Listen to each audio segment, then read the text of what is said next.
Welcome to Good Iron Ring, live right here on YouTube for live reactions, play-by-play of the Cincinnati Bengals Pittsburgh Steeler game this afternoon down at Heinz Field in Pittsburgh in the National Football League. So thanks for tuning in. Thanks for watching my live reactions, play-by-play of this football game.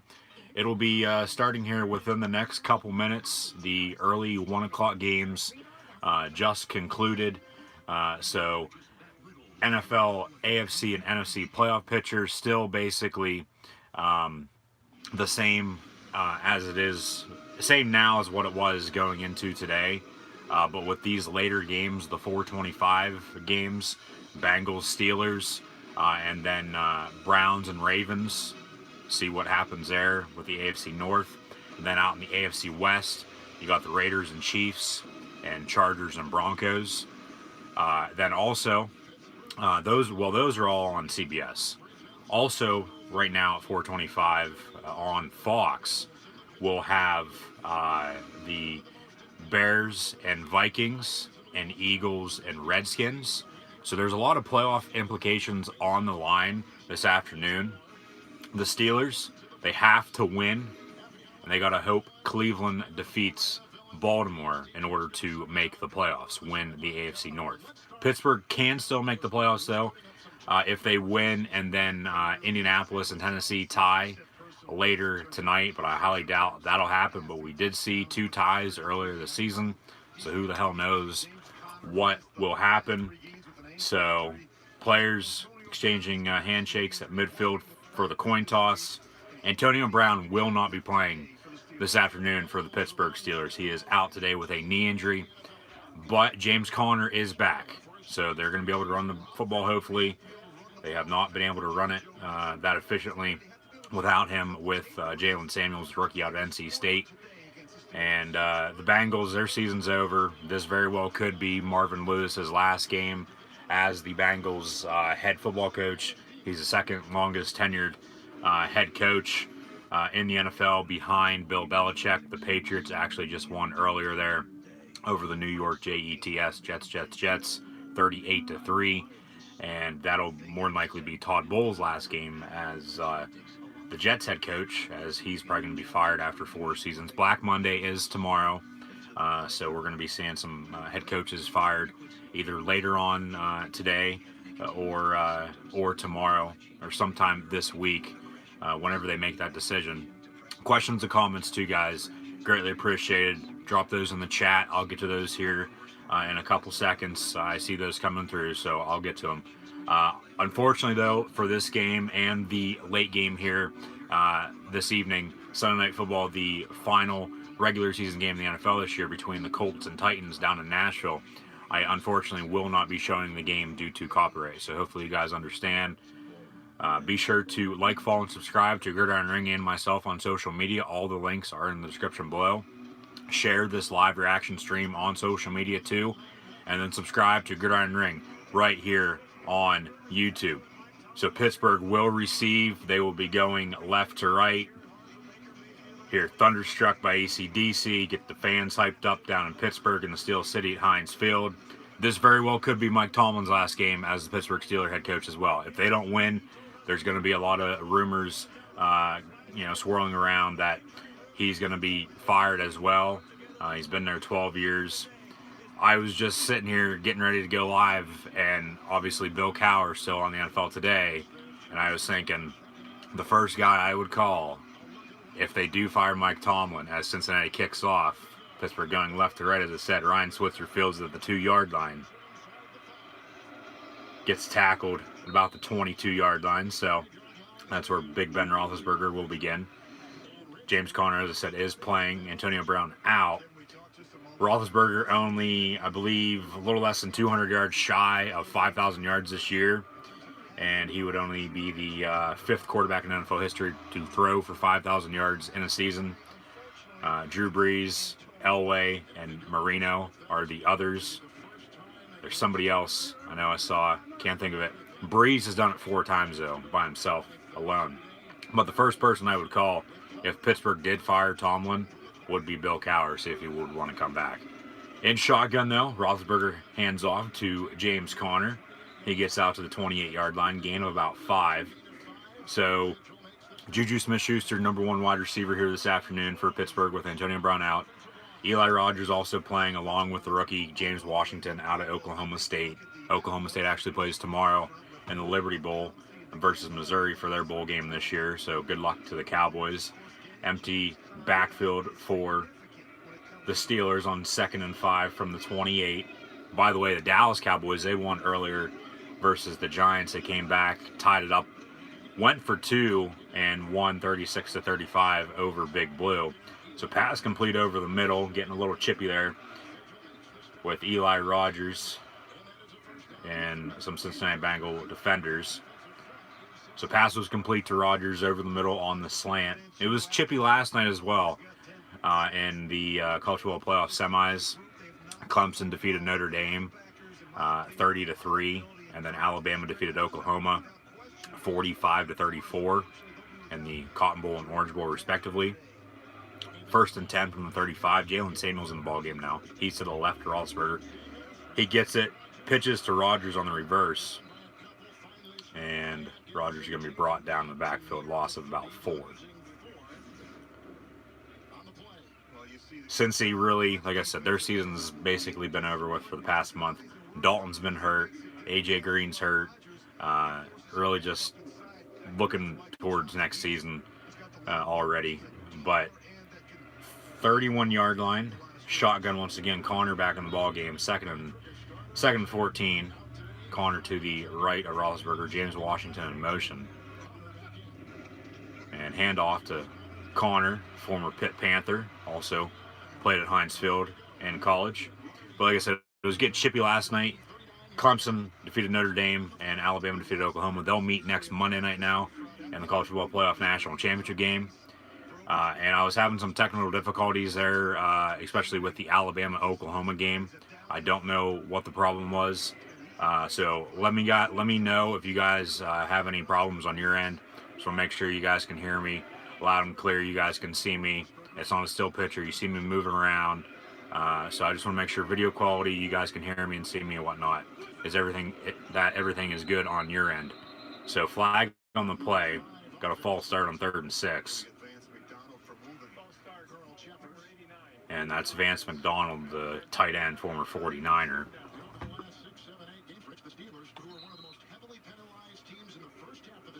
Boring games at 1. Damn straight on that, yeah. I was going to watch the Texan-Jaguar game because that was on around here.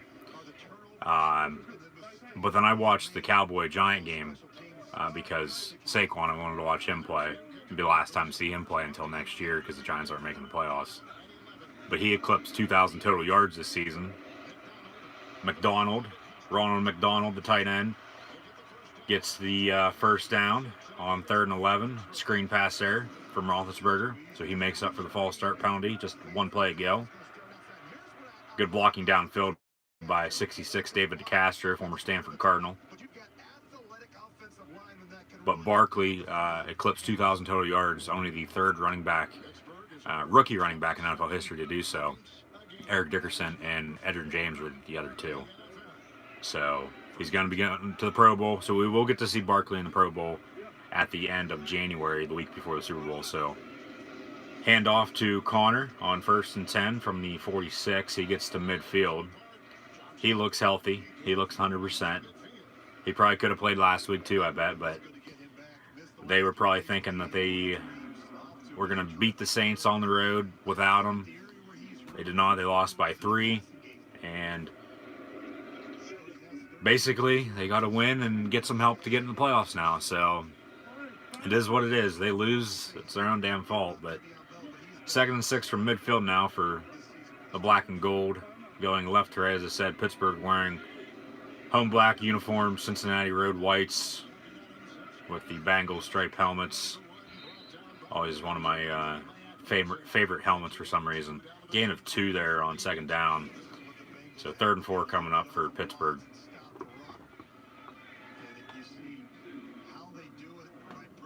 Oh, the Bears-Vikings game. Yeah, that's not on around here, yeah, because the Eagles are also playing at 4:25 versus Redskins. So, yeah, they'd have that game on. Yeah. So we'll have to check in on the Bears and Bears and Vikings and see what's going on up in Minneapolis. So Samuel's in the game. He splits out wide here. Empty backfield, 5 wide, trips up top. Roethlisberger gets a snap from Pouncey. A little bit of a quick slant there to Juju. He's going to be about a yard shy of the first down marker, though. So 4th and 1 at the 45. Pittsburgh, more than likely, will punt. No, they're going to go hurry up and maybe draw them off sides, it looks like. I don't know if they'll go for it. Roethlisberger trying to quiet the crowd down. Maybe a quarterback sneak. No, he's going to try to draw him off sides. He's audibling now. 4th and 1. They got plenty of time on the play clock. Yeah, they're just going to try to draw him off sides. Call timeout. Maybe no. Pooch punt. Pooch punt. Roethlisberger get back. Juju going to come back. Motion here to the near side. Roethlisberger. Play clock going down. No. They're going to let the play clock go to 0. Run that dead. Delay a game penalty, 5 yards.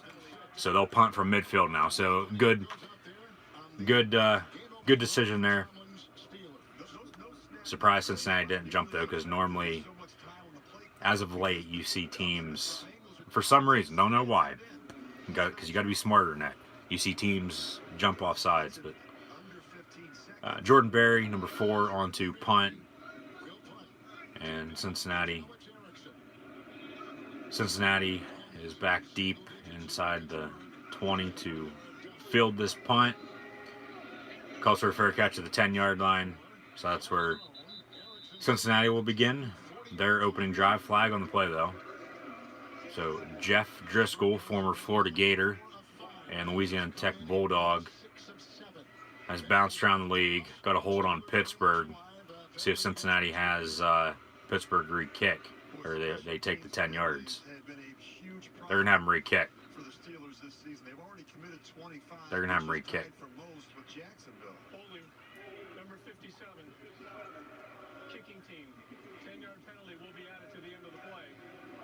Oh, they're going to add it on to the end of the play. Okay. So instead of the 10-yard line, Cincinnati will have the ball at the 20-yard line to begin their first drive. And as I said, that's where Jeff Driscoll, former Florida Gator, Louisiana Tech Bulldog, will begin. He's the backup quarterback in Cincinnati. Andy Dalton, as I said, is injured.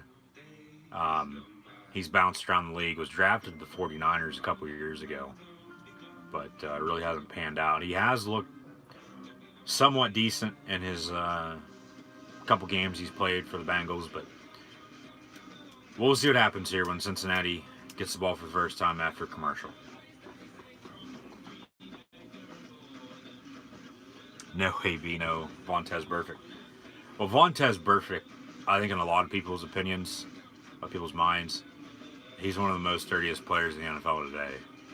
Like, there's no reason for him to do what he does, if that makes any sense. Like, I get it, you're trying to get in people's head, but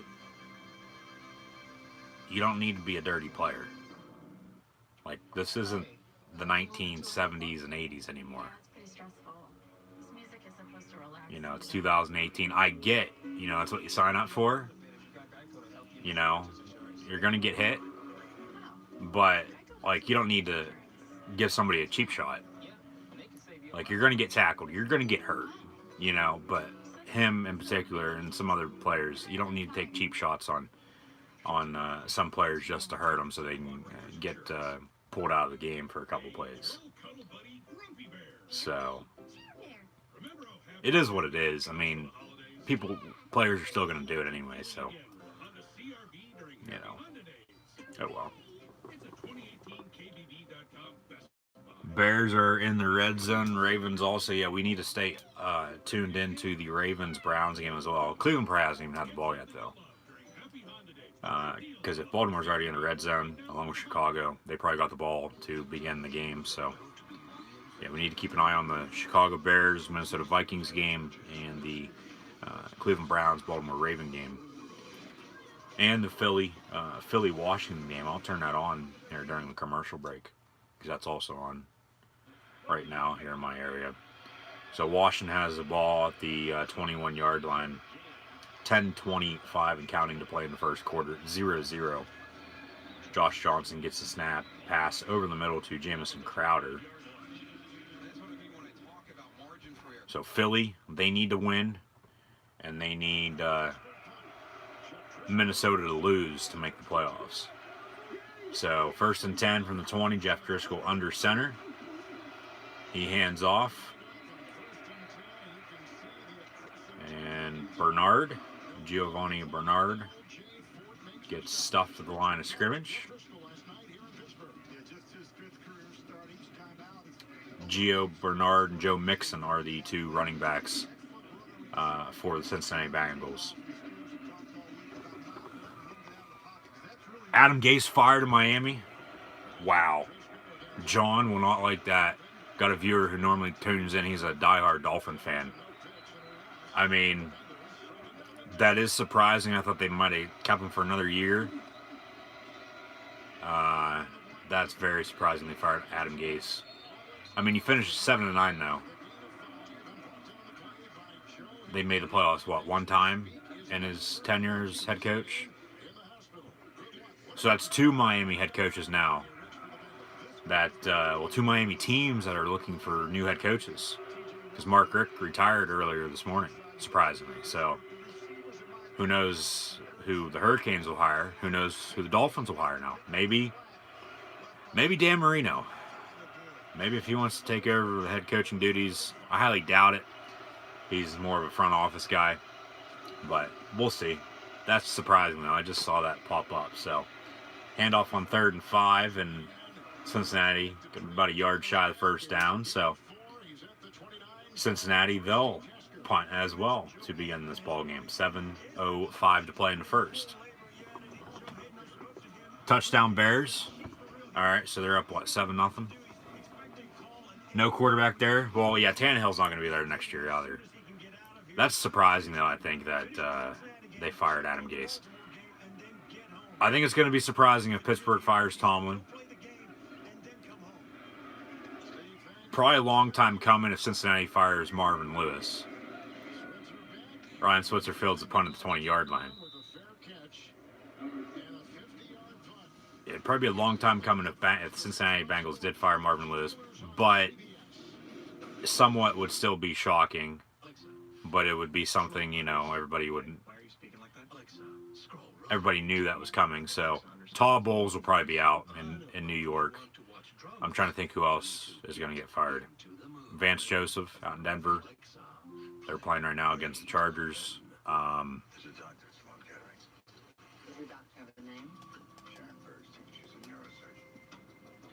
trying to think who else. Oh, Dirk Cutter down in Tampa Bay. Doug Marrone in Jacksonville, maybe. So maybe the 3 Florida NFL teams will be looking for new head coaches here. Trying to think. Oh, Steve Wilkes out in Arizona. He'll probably get fired. Not being racist by any means, but normally African-American head coaches in the NFL, they don't have success. They don't. I know a couple have won Super Bowls. Tony Dungy being the first. Mike Tomlin also winning one. But I'm trying to think who else. Like I said, though, they normally don't have success.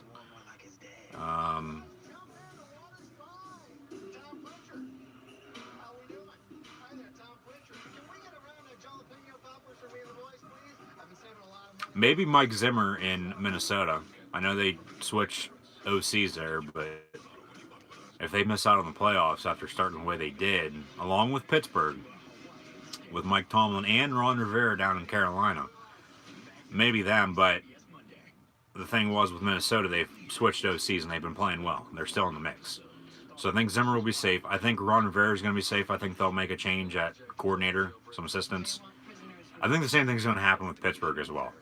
I don't think they'll fire Mike Tomlin because, really, for all 3 of those teams, who the hell are you going to go out and hire if you fire your head coach? Who are you going to go out and hire? There is no one out there better than those 3 guys, Zimmer, Tomlin, and Rivera.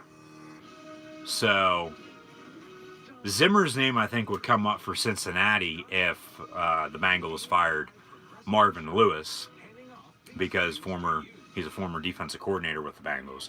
Jay Gruden's name would probably come up with Cincinnati as well because he's the former offensive coordinator with Cincinnati. They both left the same year or within a year of each other to get head coaching jobs. Gruden's in Washington now with the Redskins, and Zimmer's been in Minnesota with the Vikings. 21-yard line comeback from commercial, handoff. Jalen Samuels, he's going to be wrapped up in the backfield, loss of 2. So back to these questions and comments here. Dirk Cutter also fired. Okay, that's not really that shocking. I mean, whenever he got hired, they had fired Lovie Smith, surprisingly. He's at Illinois now. But they thought Cutter would be good with Jameis Winston. Cutter, former head coach at Boise State and Arizona State, and former offensive coordinator in Atlanta with the Falcons. Got the head coaching job in Tampa Bay, but that obviously didn't work out the way that they wanted it to. So I'm not surprised about that. He'll get a assistant job somewhere next year, somewhere, maybe in Atlanta again, maybe somewhere else. We'll have to find out and see. But okay, so 2 head coaches already fired as Black Monday now in the NFL. Seems this year, in the past couple years, been getting closer and closer to the final game of the regular season. If that makes any sense. Like right after the final game is over, like the teams know that they're going to fire their head coach. They just don't wait till Monday now. They just fire him immediately. So incomplete pass there on 4th and 8 by Roethlisberger. So touchdown pass there from Baker Mayfield to former Raven Brashard Perriman, 28-yard touchdown. And the Browns lead the Ravens 7-3 now. So come on, Brownies. Come on, Cleveland. Pittsburgh needs to win, though. They need to take care of their own business. And then Cleveland needs to defeat Baltimore in order for Pittsburgh to make the 2018-19 NFL playoffs. So Pittsburgh punts. They're going to say kick-catch interference on that. Signal for a fair catch at the 35-yard line, but Pittsburgh saying he was pushed into him. Did look like he was pushed into him, but I'd have to see the replay just to make sure here. There is a flag on the play, though. We'll see what they call. Ravens missed field goal. Well, it says it's 7-3. They just showed the game break. I don't know if you're watching the Bengals Steeler game or the Redskin Eagle game, but it's 7-3. Cleveland on top of Baltimore. So the Zebras are in a huddle discussing on what happened. No, they didn't. My bad. But 7-3 Brownies. Good. 14-0 Rams as well. Chicago is going to keep an eye on that because if the Rams are up, like they're going to win, Chicago's probably going to pull some guys because they're still in the playoffs. Philly would get pissed off at that, though. But the Eagles, you know, if they would have taken care of their own business, they wouldn't be in this situation, along with Pittsburgh. So legal block in the back on Cincinnati. Contact caused the contact for the Steeler defender to get pushed into the, oh my God, the Steeler defender to get pushed into the Bengal player.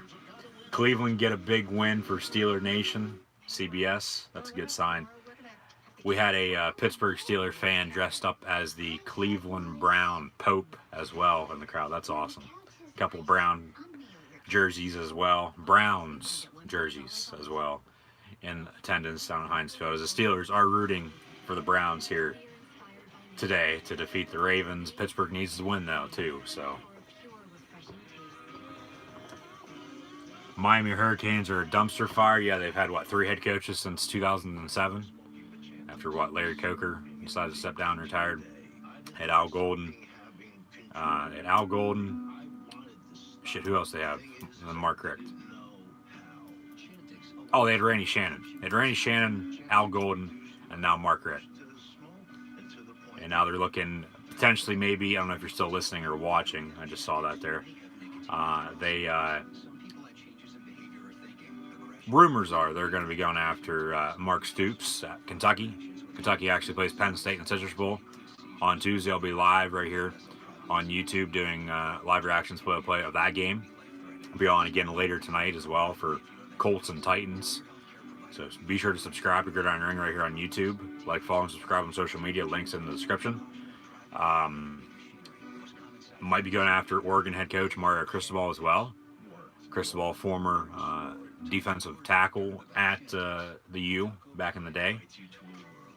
Don't know if they'd want to go that route, though, with just having Richt as their head coach, former Miami quarterback. He had success at Georgia in the SEC, but somehow, some reason why he didn't have success at Miami, being in the ACC. I know Clemson's damn good, but you would still think you'd be able to recruit South Beach and the state of Florida in general.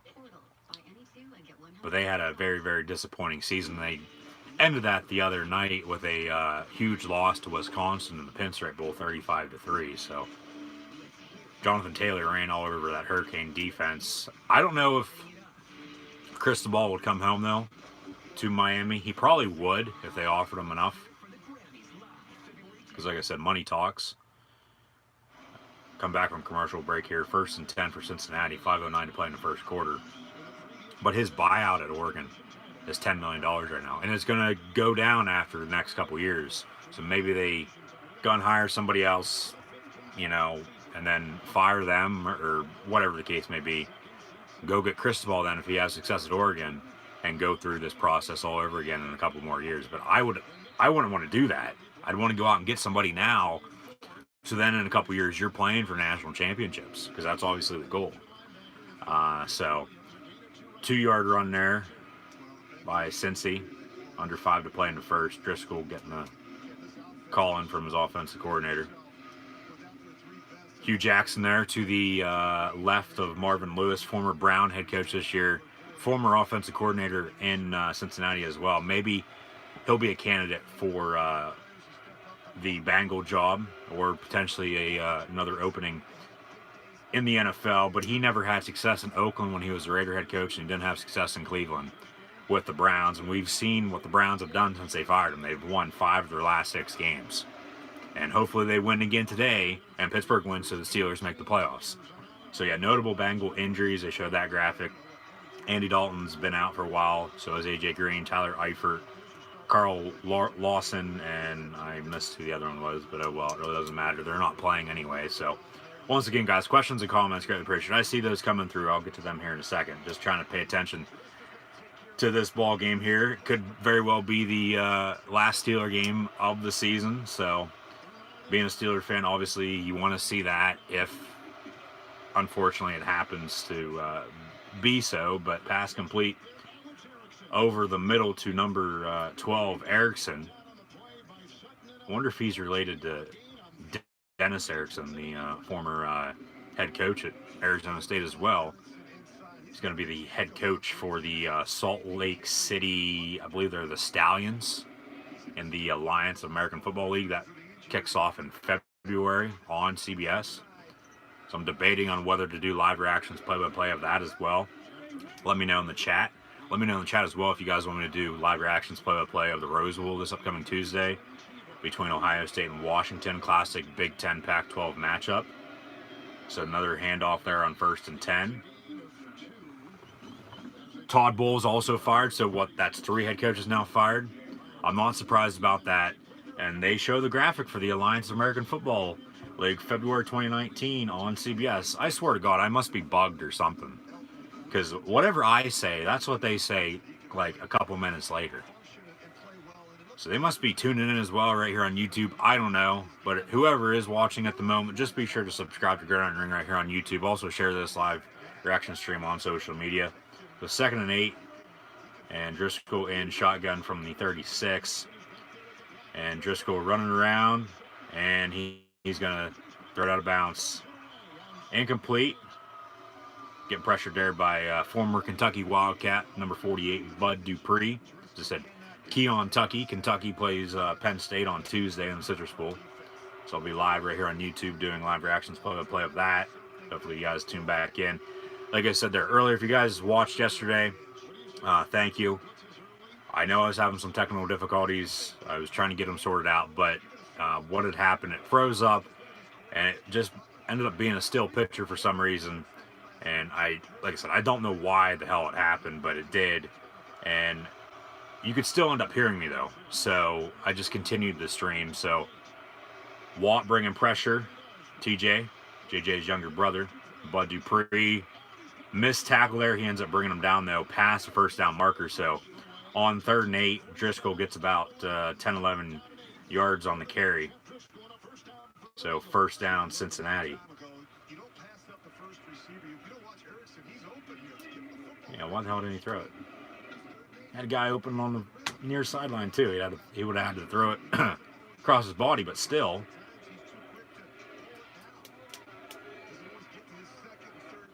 Yeah, but hopefully we don't have any technical difficulties today. Like I said earlier, if you guys have some on your end, let me know.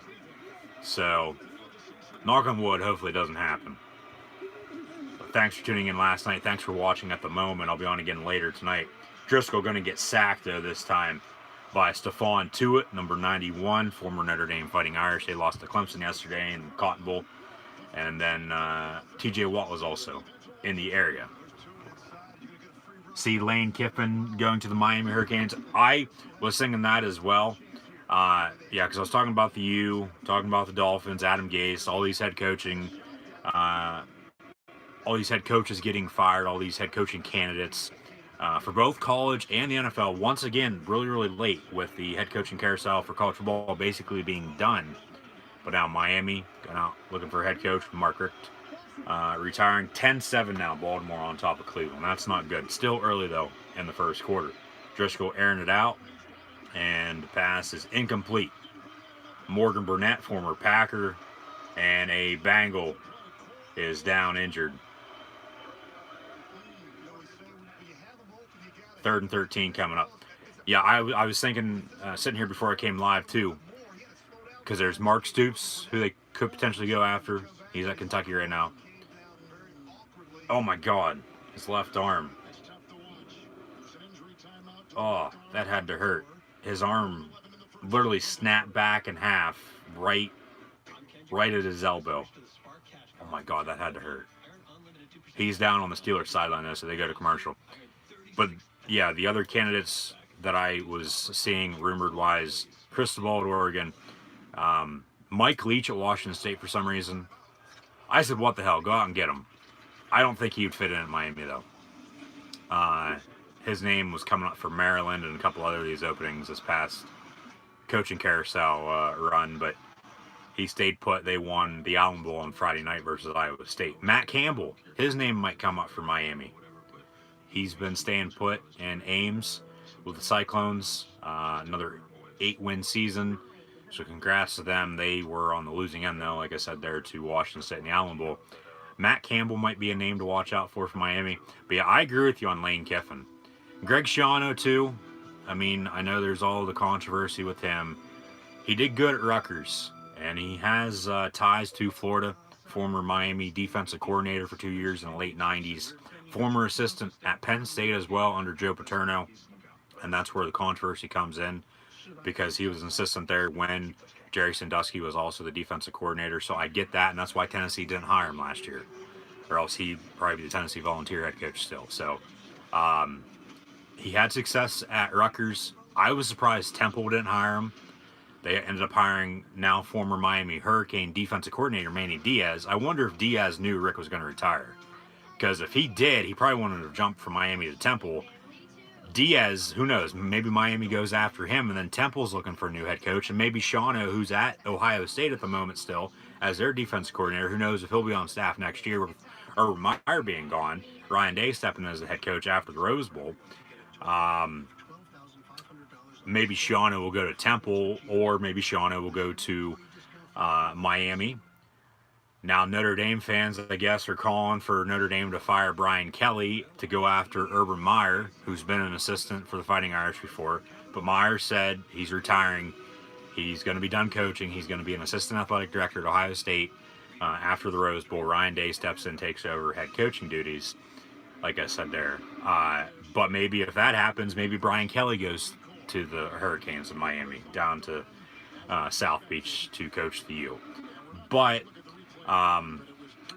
if Miami wants to bring the swagger back, Lane Kiffin, I know he didn't have success in the NFL. And I was thinking about this, and I see your comment, and this is why I'm talking about it. Still injured on the field. So That's why we have a delay. Game break, Ravens-Browns, 7-3. Cleveland on top of Baltimore, but then Baltimore scored. They showed the graphic there a moment ago. It's 10-3, or 10-7, Ravens on top of the Browns. If Miami wants to bring the swagger back, you go out and hire Lane Kiffin. And that's what Miami needs. They need the swagger back in South Beach. They thought it was going to be coming back with Mark Richt. Obviously, that didn't work out, like I said. Like I said, though, Kiffin, he didn't have success in the NFL with the Raiders. Longtime assistant at USC. He left Oakland, went to Tennessee. He was there 1 year. Had success in Knoxville with Volunteers. Went 7-6. But then, at the same time, Pete Carroll left USC to go to the NFL to coach the Seattle Seahawks. He's been there since. Just actually signed a 3-year extension the other day. And he'll be 70 years old when that extension is up. So Kiffin got the USC job, had success until I believe it was his 3rd year. Okay? There's all these connections, so bear with me. There's all these connections. Kiffin went to USC, had success. 3rd year, did not. Middle of October, they fired him after they lost to Arizona State. They fired him on the tarmac of LAX, if you guys can remember that. I don't know how I remember all this shit, but I do. My memory's just this damn good with sports, especially football. So it is what it is. Thank the Lord. So Kiffin, he ended up going to Alabama.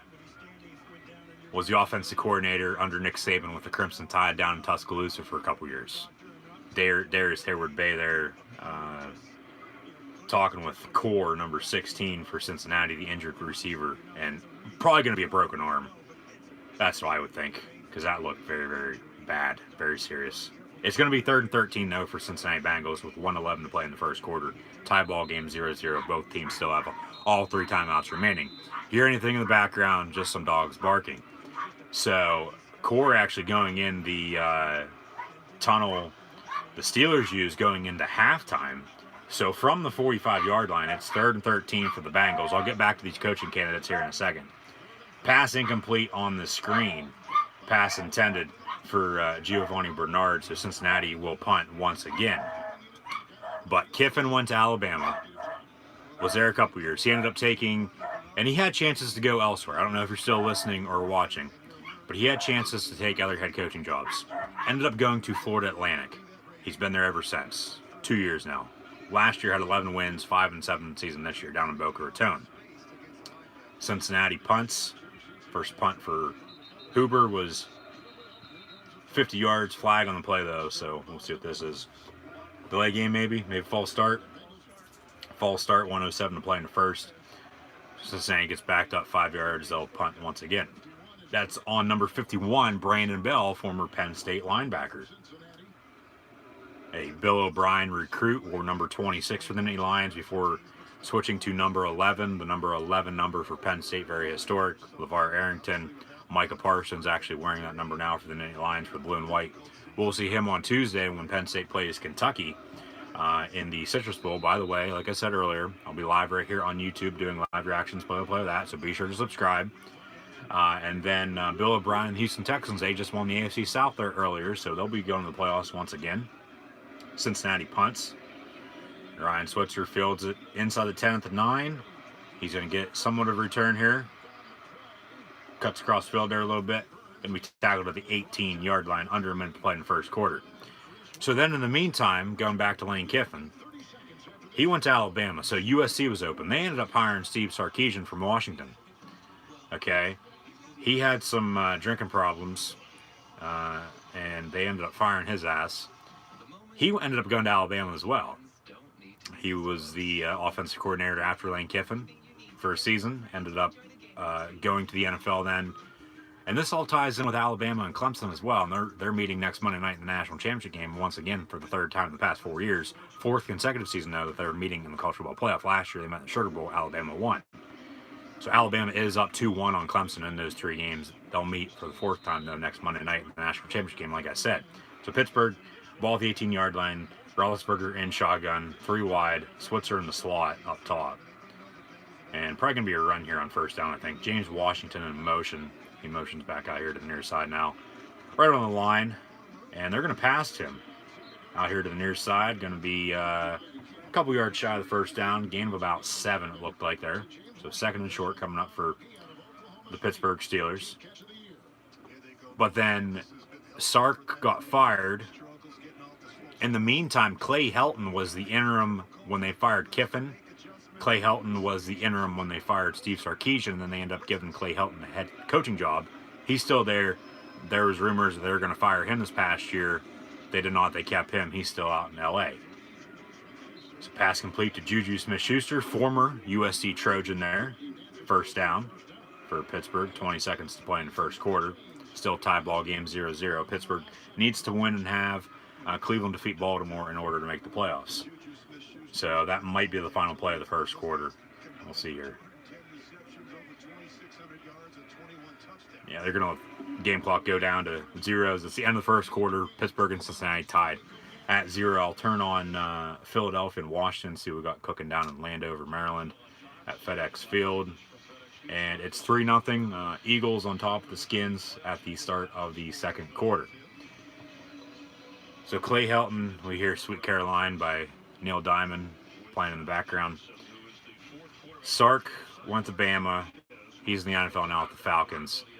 And then, yeah, Helton got the USC job, and Kiffin's still at Florida Atlantic. So I think that's all the connections there with that story.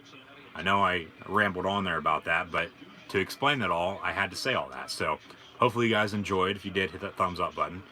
2nd and 11 from the 23 for the Washington Redskins. Josh Johnson, actually playing for San Diego in the Alliance of American Football League, was drafted to them, #1 overall pick in the draft a couple weeks ago. And first down pass to Josh Doxson, complete out towards midfield, about the 45-yard line. Washington can play spoilers. If they defeat Philly, Philly's automatically eliminated, because Philly needs to win and get help from the Bears over the Vikings to make the playoffs as well. So, saying there, the Rams up 14-0, might be more by now. I see these comments and whatnot coming through. I haven't read them though yet, so bear with me on those. But it was 14-0 Rams there. Chicago, they're up 7-0 on Minnesota, started the second quarter as well. Yeah, Josh Johnson. Talk about a guy who's bounced around the league. He's played on 13 different teams. So, I mean, you really want to have a really, really good NFL career. I'd try to play for at least half the teams in the NFL. That's 16 of the 32. So, I don't know exactly what 13 teams he's played for. I know he's played in Tampa Bay a lot, but he could at least try that. But Chicago's going to keep an eye on the Rams game, because if LA gets out to a big lead, they're playing the 49ers, who the Bears beat last week. The Bears already are in, so they can rest their players. They'll be playing next week, because the Rams, if they're winning, they're going to get the bye, because they'll have one more win than Chicago. But Chicago, they have the head-to-head win over the Rams. So if the 49ers defeat the Rams and the Bears win, they get the 2 seed, they get a first-round bye. They won't play next week. And that'll be good, because I don't think Allen Robinson is playing today. I don't think a couple of Chicago Bears are playing today due to injuries. So from the 28-yard line to begin the second quarter, it's 1st and 10 for the Pittsburgh Steelers. And Roethlisberger gets a snap, passes out in the flat, halfback screen up top there to the far side to number 38, the rookie running back out of NC State, Jalen Samuels. NC State actually plays tomorrow in the Gator Bowl versus Texas A&M. That'll be the question of the day tomorrow, so stay tuned for that. Be sure to vote on the poll for that game, the Gator Bowl, between A&M and NC State. Just like, follow, and subscribe on social media. The poll will be on Facebook and Twitter. Go vote on the poll for today's question of the day. Who's going to win tonight's NFL game between the Colts and Titans? So Samuel's another screen pass there from Roethlisberger on 2nd and 6. Looks like he gets the first down there.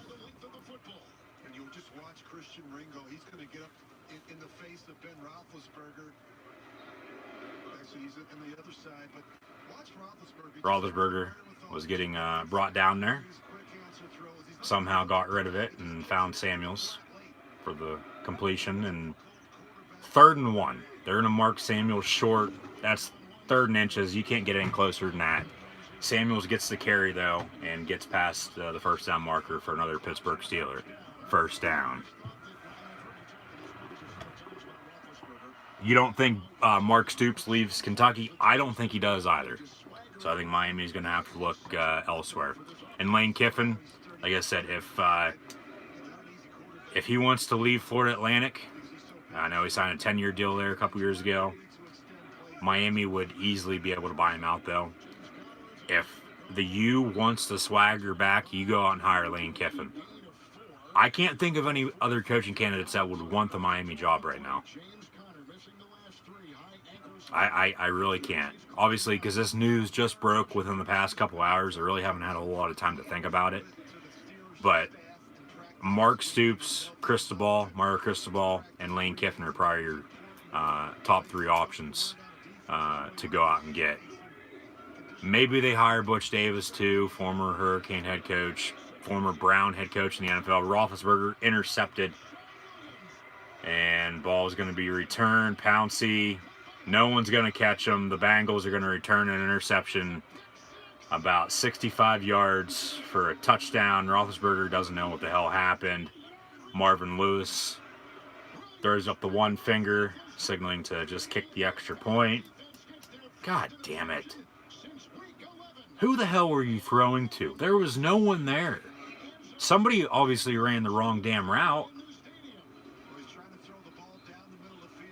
12:37 to play in the first half. 6-0 now. Bengals on top of the Steelers.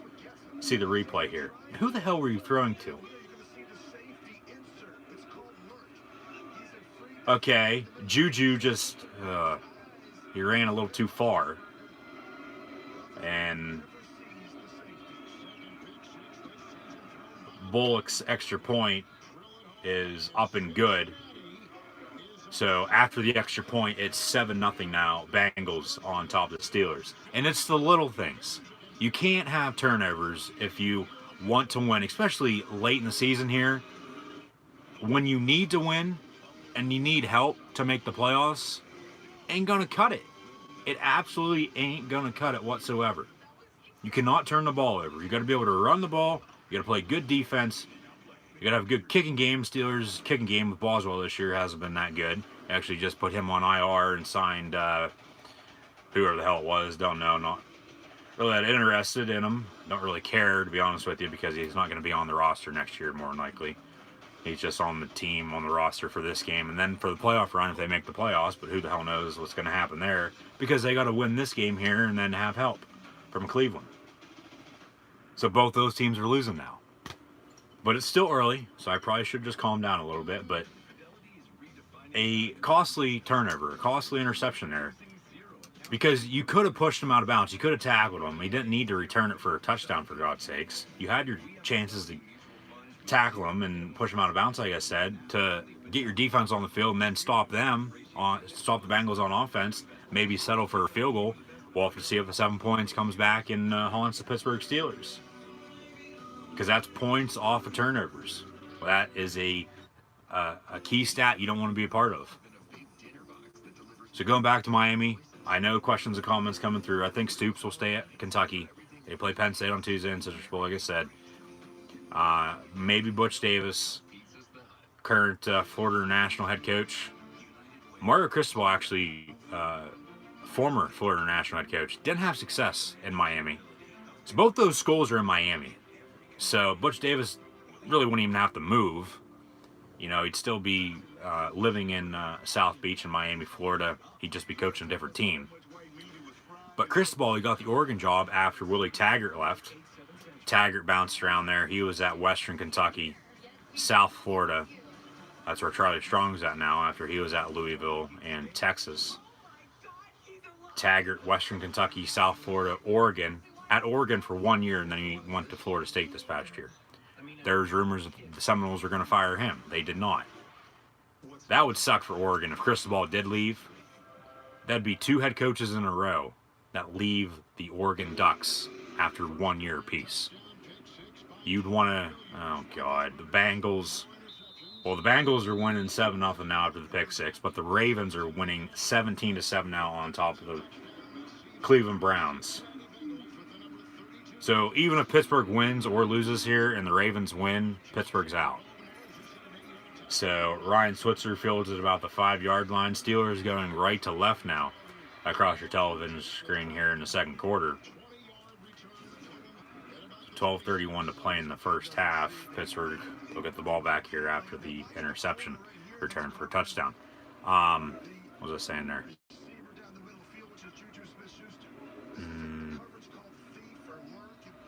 Oh, maybe Miami goes after Butch Davis.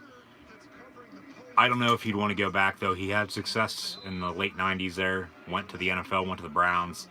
That's actually he was the head coach the last time the Browns made the playoffs, back in 2003. And I believe they defeated the Steelers that year in the playoffs as well, if I can remember correctly. That would have been the 2002 season, January of 03. 2002, actually the first year I can remember watching football, as Pittsburgh has a 1st and 10 at the 27-yard line, 3 wide. Connor to the right of Roethlisberger, and Connor's going to get the screen pass, dump off there, right past the line of scrimmage, gain of about 6 yards. So 2nd and short coming up for Pittsburgh. Another game break. Ravens-Browns. Here's the touchdown for the Ravens. Lamar Jackson, two rushing touchdowns now today versus Cleveland. And 17-7 Ravens on top of the Brownies. So after the 7-yard completion from Roethlisberger to Connor, it's 2nd and 3 at the 34. Roethlisberger, a little bit of a toss there out of the shotgun to Connor, gets the first down out towards the 40.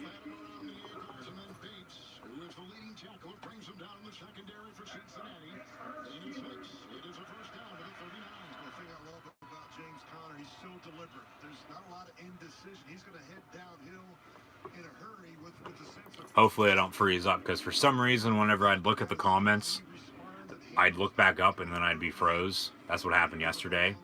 So hopefully that doesn't happen.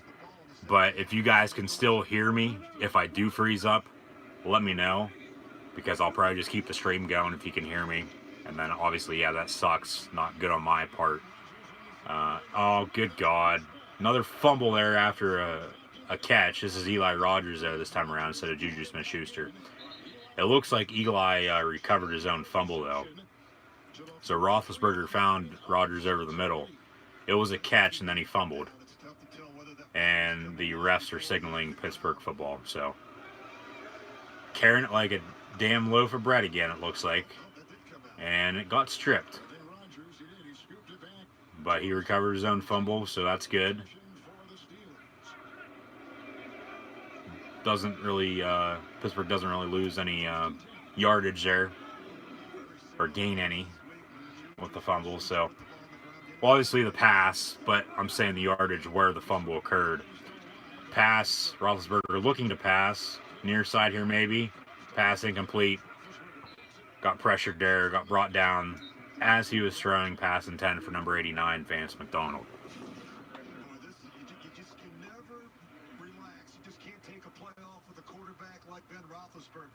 You have to extend your time clock because he will hold the football back there in the pocket. Terrific effort, terrific hustle play there. Trubisky is looking bad. Bears punt returner out hurt. Who? Devin Hester? No, that is who? Not Taylor Gabriel. Bellamy. Josh Bellamy. Is that the punt returner for the Bears? Or does Tariq Cohen punt? Return punts. Ryan Switzer is out with an injury, I guess, now for Pittsburgh. I'll have stats as well of this game, along with scores of all the other games in the NFL this week, coming up at halftime, so stay tuned for that. Under 10 minutes to play in the first half. 3rd and 5 for the Pittsburgh Steelers from the 38-yard line. Pringle is the audible. Blue 30. He said that for 15 years. Roethlisberger getting pressured. He's going to be sacked, brought down at the 48-yard line. And now they're on the outside of field goal range, and Jordan Berry will come on and punt once again for Pittsburgh. So a costly sack there. If they would have got some yardage on that 3rd and 5, you don't get the first down. Bring, I believe Matt McGarry is the new kicker for Pittsburgh. I believe that's what his name is. Don't really know a whole lot about him. If you guys know anything about him, let me know in the chat. 4th and 13, Jordan Berry on to punt. They signed him this past week after Boswell has had a lot of trouble this season. So play clock almost hit 0, no delay game. Berry gets the punt up and away, and Cincinnati fields it. Erickson fields it at the 16-yard line. Is going to be tackled around the 18-yard line. So that's where Jeff Driscoll and company for the Cincinnati Bengals will have the ball when we return with 8:43 to play in the first half, with the Bengals leading the Pittsburgh Steelers by a score of 7-0. Be sure to like, follow, and subscribe to Gridiron Ring on social media. Links in the description below. GridRing18 on Facebook, Twitter, and Instagram. CoolHandLuke96 on Twitter. Be sure to share this live reaction stream on social media. Hit that subscribe button and subscribe to Gridiron Ring right here on YouTube. We'll be on again later tonight for Colts and Titans on this upcoming Tuesday at Penn State, Kentucky, in 2019 Citrus Bowl. 14-0 Chiefs. Not surprised about that. Okay, they're playing the Raiders. They played good this past week on Monday Night Football there against the Broncos, but the Raiders were playing the Broncos, and the Broncos are bad. I assume the Chargers are defeating the Broncos at this point in time as well. Vikings only have 11 total yards at the end of the first quarter. That's pathetic. Big game for Kirk Cousins today. He signed that 3-year, $84 million guaranteed contract this past offseason. Really hasn't lived up to it so far this season, but they made a change. Offensive coordinator there a couple weeks ago after the Monday night loss to Seattle on the road. Fired John DeFilippo. I doubt his name's going to come up for any head coaching jobs now. His name was more than likely going to come up for some, but with the way the Vikings offense, has looked so far this season, then getting fired during the season, that doesn't look good on your part. But they brought in Kevin Stefanski. He's the OC up in Minnesota now, and they've looked good the past couple weeks. So big game for Cousins and company versus the Bears. If they win, they're in. Philly would be out then. But if the Bears defeat the Vikings and Philly defeats Washington, the Eagles make the playoffs once again and will try to repeat as Super Bowl champions. So Ravens 17-7, yeah. I was talking about that there. Just going back through these comments, so just bear with me there. So happy, some happy fans out there that the Ravens are defeating the Browns, and then Pittsburgh is losing to the Bengals, but the Bears are also winning, so I mean, you have that to be happy about too. Hi, how you doing? Anthony Miller, okay, the rookie wide receiver out of Memphis. They lost their bowl game there last weekend to Wake Forest. How you guys doing? Thanks for tuning in and watching my live reactions play of the Bengals and Steelers in the NFL. And Pittsburgh Steelers playoff scenarios, they need to win versus the Bengals, and they need Cleveland to defeat Baltimore, or they need to win versus Cincinnati, and they need Indianapolis and Tennessee to tie tonight on Sunday Night Football. And I highly doubt that is going to happen. So they need the first thing to happen rather than the latter. They need the win versus, well, they need to win either way, long story short. And then they need to have the Browns defeat the Ravens. But the Browns are losing to the Baltimore Ravens 17-7 at the moment. And it's 21-0 Chiefs on top of the Raiders as well right now.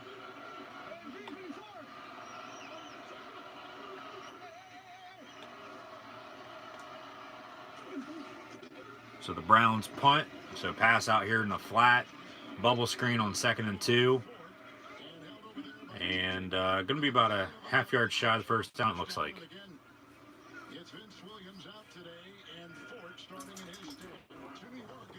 The Ravens are in the end zone once again. Good God. Okay, we see Chiefs Raiders highlights now. Rushing touchdown there. And it's 21-0, as we said there just a moment ago. Chiefs on top of the Oakland Raiders. He's offsides. Or no, he's not. Okay, they got the line wrong. Yeah, you can't get any closer than that on 3rd and 1. That's 3rd and inches. He got the first down. That's a good spot. He got the first down. Don't be acting like good old Roosevelt Nix from last week, thinking he had the first down on the fake punt on 4th and 5 when he only got 4 yards and then he signaled for a first down. Yeah, that's a good spot. Joe Mixon gets the first down there. Former Oklahoma Sooner. So we got some Fighting Irish of Notre Dame and Sooners of Oklahoma going at it. They both lost yesterday in the college football playoff. Also got some Clemson Tigers and Alabama Crimson Tide players playing today in the NFL as well. So pass complete over the middle. First down and 10. Brandon Tate on the reception. About a 14, 15-yard gain there. Just simple post route over the middle. And LJ Fort there, 54 on the tackle for the Pittsburgh Steelers defense. Once again, guys, questions and comments greatly appreciated. Drop those in the chat.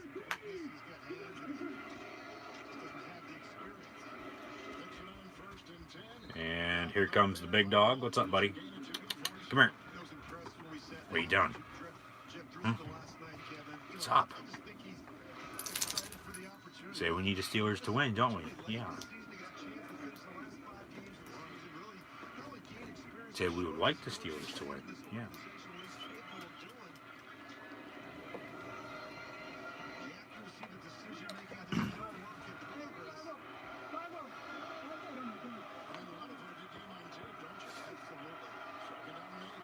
Second and 8 for the Bengals from Cincinnati. They're going left to right. Pass complete to Erickson for another Bengal first down.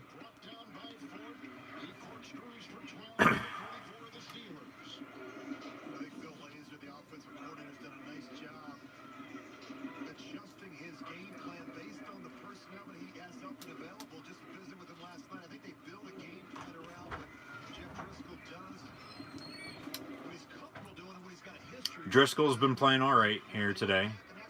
He's been playing pretty well in Andy Dalton's absence.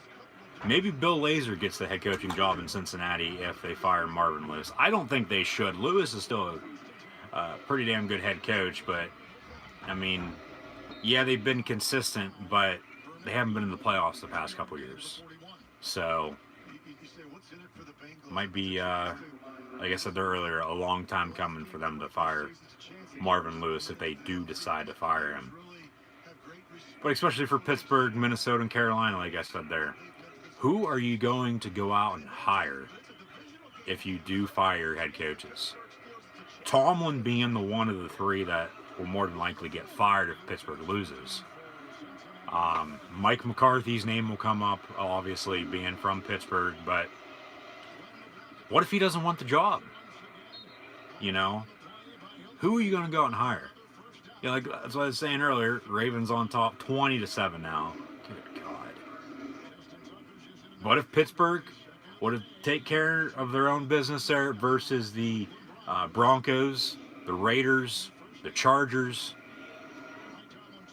Yeah, the Broncos, the Chargers, and Raiders in that order. They lost 3 in a row before beating the Patriots 2 weeks ago at home and then losing last week on the road to the Saints. If they would have won those games, they wouldn't be in the situation right now. They wouldn't need to win and then have Cleveland defeat Baltimore to make the playoffs. If you take care of your own damn business, fumble, Pittsburgh, no, Cincinnati recovers that. Flag on the play, gonna have unsportsmanlike conduct, maybe a personal foul afterwards, after the play there. Wonder after his flag. Clearly after the fumble was recovered. But who are you going to go out and hire? That's what I was saying earlier. Maybe call up Bill Cowher. But there's no one else out there. Especially for Pittsburgh Steelers football. That's out. The ball's out. So that's a fumble. His knee wasn't down. But Cincinnati recovered. And like I said, there is a flag on the play.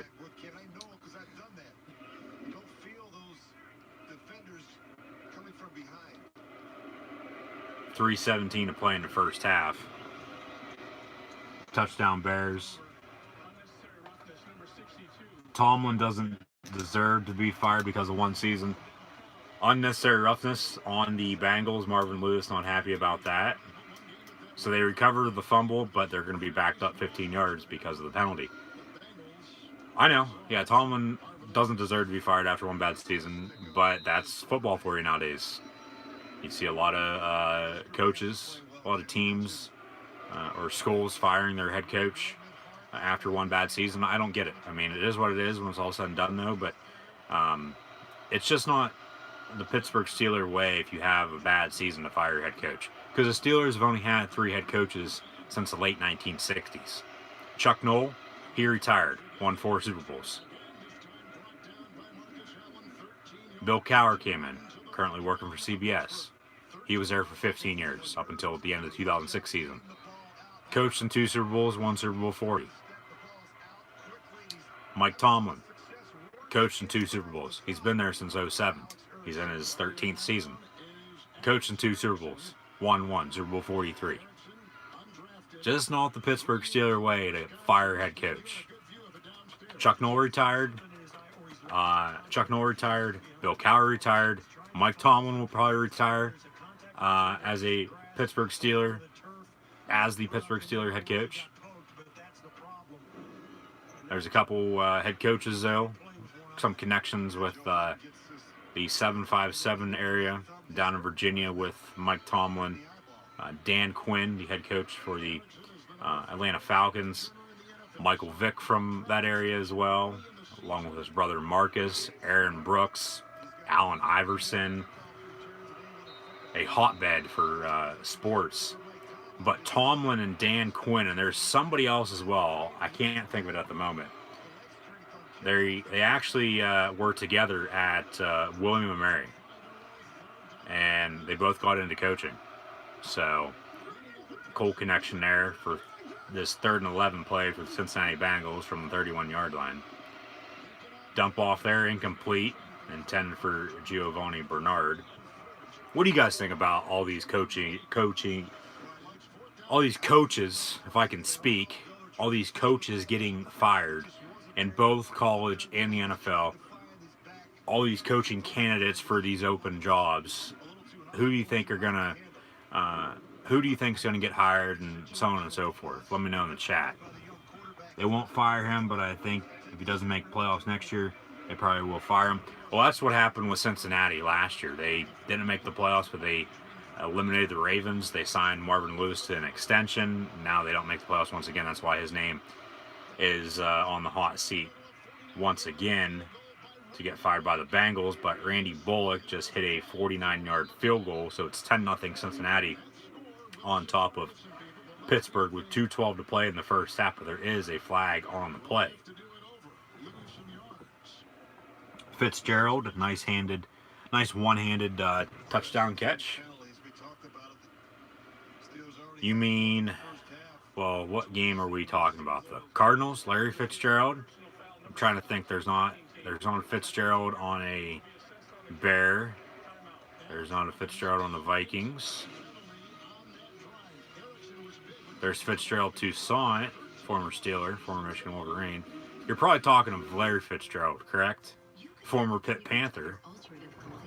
Yep, Cards. Okay, just wanted to clarify on that. Just wanted to make sure. Just so I wasn't sitting here trying to outdo it, try to overthink. I like Marvin Lewis. I hope he doesn't get fired. I do too. He's the second longest tenured head coach in the NFL, only behind Bill Belichick. As I said, the Patriots. They clinched the AFC East there last week with a win over Buffalo, and they will be getting another first-round bye this year, once again in the AFC playoffs for the 9th consecutive season. Heard Pat Fitzgerald once interviewed by Packers. I think it's the other way around. I think the Packers want to interview him. I don't think he'll leave his alma mater. I don't think he'll leave Northwestern. I don't think he'll be a good NFL coach. He's a damn good coach, but I don't think he would be successful in the NFL. Normally, college head coaches that go to the NFL don't have success. Look at Nick Saban. Left LSU after stints at Michigan State, and LSU went to the Miami Dolphins. Really didn't have that much success in Miami with the Dolphins down in South Beach. They're currently looking for a new head coach.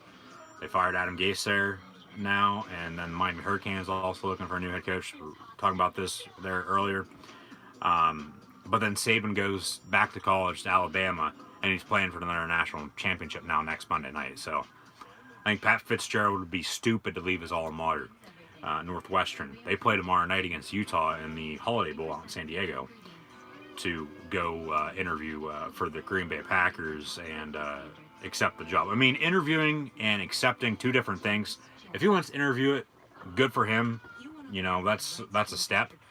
But even if they offer him the job, I don't think he would accept it. Yeah, I get there's the connection with him and Mark Murphy up in Green Bay. Murphy worked at Northwestern when Fitzgerald has been the head coach. So I don't think he would have success, but who knows? Maybe he is the right guy. Maybe with all the history in Green Bay with the Packers and Lambeau Field and whatnot, Vince Lombardi, Brett Favre, now Aaron Rodgers, Bart Starr back in the day as well. Packers winning the first 2 Super Bowls ever. Maybe that's enough. Maybe that's enough to sell him to come up to Green Bay, leave Evanston, and go to Green Bay and become the next Packer head coach. But I don't think he would leave Northwestern to go to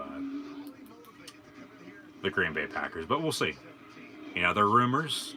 Everything, you know, isn't official until everything's agreed upon. All the I's are dotted and T's are crossed. So Pittsburgh gets a good return out to the 45-yard line. That's Ryan Switzer. He is playing. They were saying he was injured there earlier. And like I said here, coming up at halftime, I'll have stats of this game along with scores of the earlier games in the National Football League and the games that are going on at the moment. So 2-minute warning here coming up for Pittsburgh and Cincinnati. Pittsburgh should be able to get one playoff before that, but they'll have 3 timeouts remaining as well, looking to go down the field and put some points on the board here before halftime. And like I said, Pittsburgh has to win, get help from Cleveland against Baltimore. Not looking good though right now to make the playoffs. Pass almost intercepted. Juju almost caught it, but he dropped it. 2:02 to play. 2nd and 10.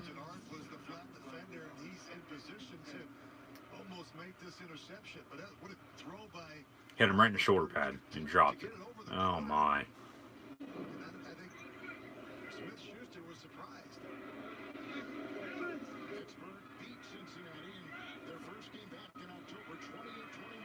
That was a good come from behind win. I remember watching that game.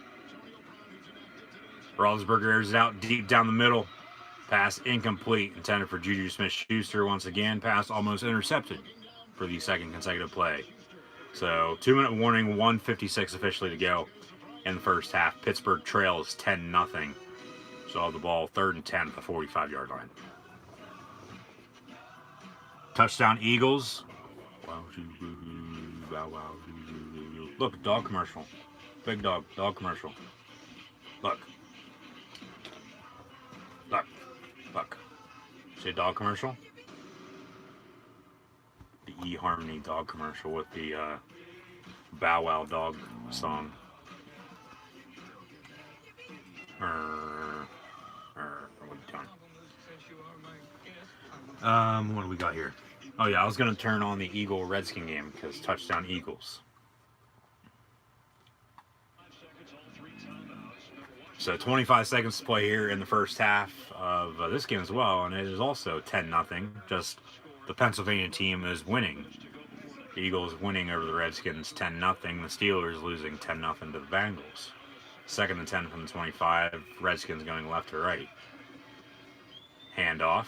Chris Thompson.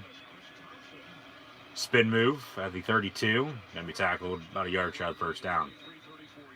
And Washington, so they call their first timeout. 20 seconds to play. 3rd and 1 coming up. Or did Philly call their final timeout? No, Washington calls their first. 20 seconds to play in that game. Well, in the first half of that game, I should say. Johnny Football, I'm against all these coaches getting fired. They deserve at least 2 or 3 seasons to get players. need and show improvement. Yeah, especially for college, because you got to be able to recruit. You got to get the players you want to come in and play for you. You got to get players that want to play for you too. I talked about this yesterday, and you got to have success. You don't run the football, you don't play good defense, you're not going to have success. But the NFL, it's normally like 3 or 4 years. Because look at Todd Bowles. He was in New York for 4 years. 4 years too long. I didn't think they should have hired him there back in 2015. I remember when they hired his ass. He was the former, he was the current defensive coordinator in Arizona with the Cardinals when they hired him. He'll get a defensive coordinator job or a linebacker assistant somewhere next year somewhere. All these coaches that are getting fired right now probably will. College, NFL level. 3rd and 10, though, for the Pittsburgh Steelers. And they got to find a run game with James Conner. They got to find another receiver to throw to other than Juju Smith-Schuster, because Antonio Brown's not playing. Juju's getting double covered. Eli Rogers maybe. Maybe Ryan Switzer. Maybe the tight ends, Vance McDonald. And Jesse James, who Jesse James, by the way, the outlaw former Penn State tight end, stayed with Penn State after the sanctions. They have not used him whatsoever this year. After last year, having a great season last year, he's been so ineffective this year. It's like he hasn't been on the field. Even though he has, they don't throw him the ball. 4th and 1, Pittsburgh's going to go for it. No, they're going to draw him off sides again, it looks like.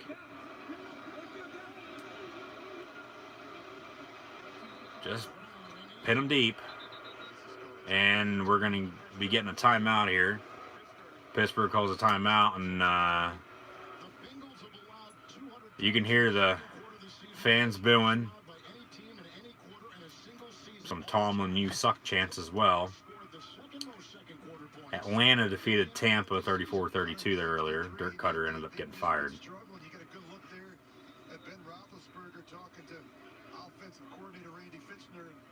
It's Fichtner.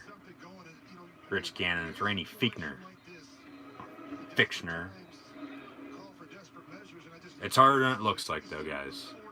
Harder than what it looks like, especially with name pronunciations. So Pittsburgh looks like you're still going to go for it here on 4th and 1 after they call a timeout. Oh my! Give it the Knicks. Give it the fullback.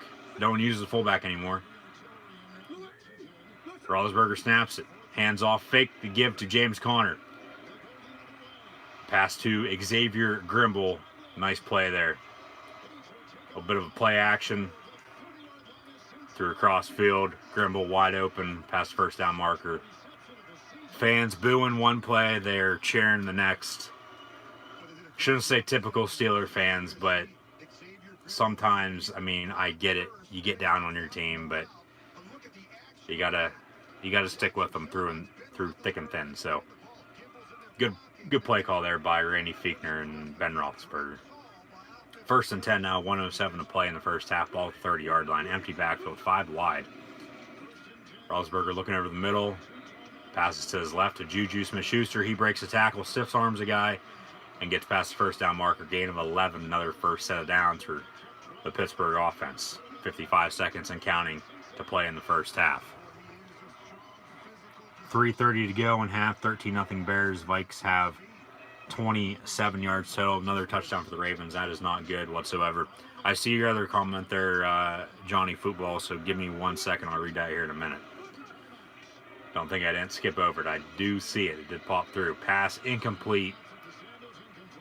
Looked like he was thrown to Juju, and then he saw Samuels a couple yards downfield, further on downfield, and he ended up throwing to him, but pass was just a little short, hit the turf, and incomplete. So 2nd and 10 coming up for Pittsburgh. Only 12 out of the 32 teams make the playoffs, so I don't know what those owners want. It's hard to make the playoffs first year. 1 or 2 as a new catch when no foundation yet. Well, obviously, yeah, you got to build your team through the draft and free agency, but you got to play with the players that you have on your team as well. So you got to find ways to do whatever you need to do to win football games. And that's all that matters. You know, flag on the play, 26 seconds to play in the first half. Because all anybody ever remembers is if you win. No one remembers, when you lost, unless obviously you're like the 2008 Lions. You finished 0-16, only winless team in NFL history, along with the Browns from a couple years ago. So, unnecessary roughness there on Ramon Foster, number 73. He knows better there. That's going to back Pittsburgh up another 15 yards. So it'll be, what, 2nd and 25?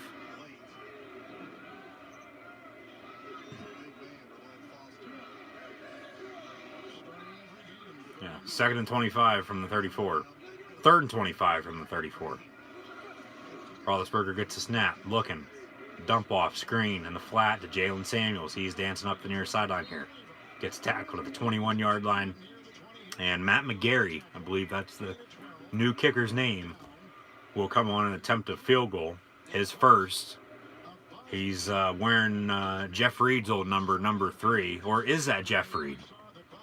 Matt McCrane is his name. Rookie kicker out of Kansas State. 5'10", 165 pounds. So 4 seconds to play. Pittsburgh calls a timeout. Cincinnati has 3. I bet you any money Marvin Lewis is going to ice him, and then he'll miss it. So Tomlin taking his headset off. He can't be happy. Could be going into his last half here after halftime as a Steeler head coach if they don't win this football game.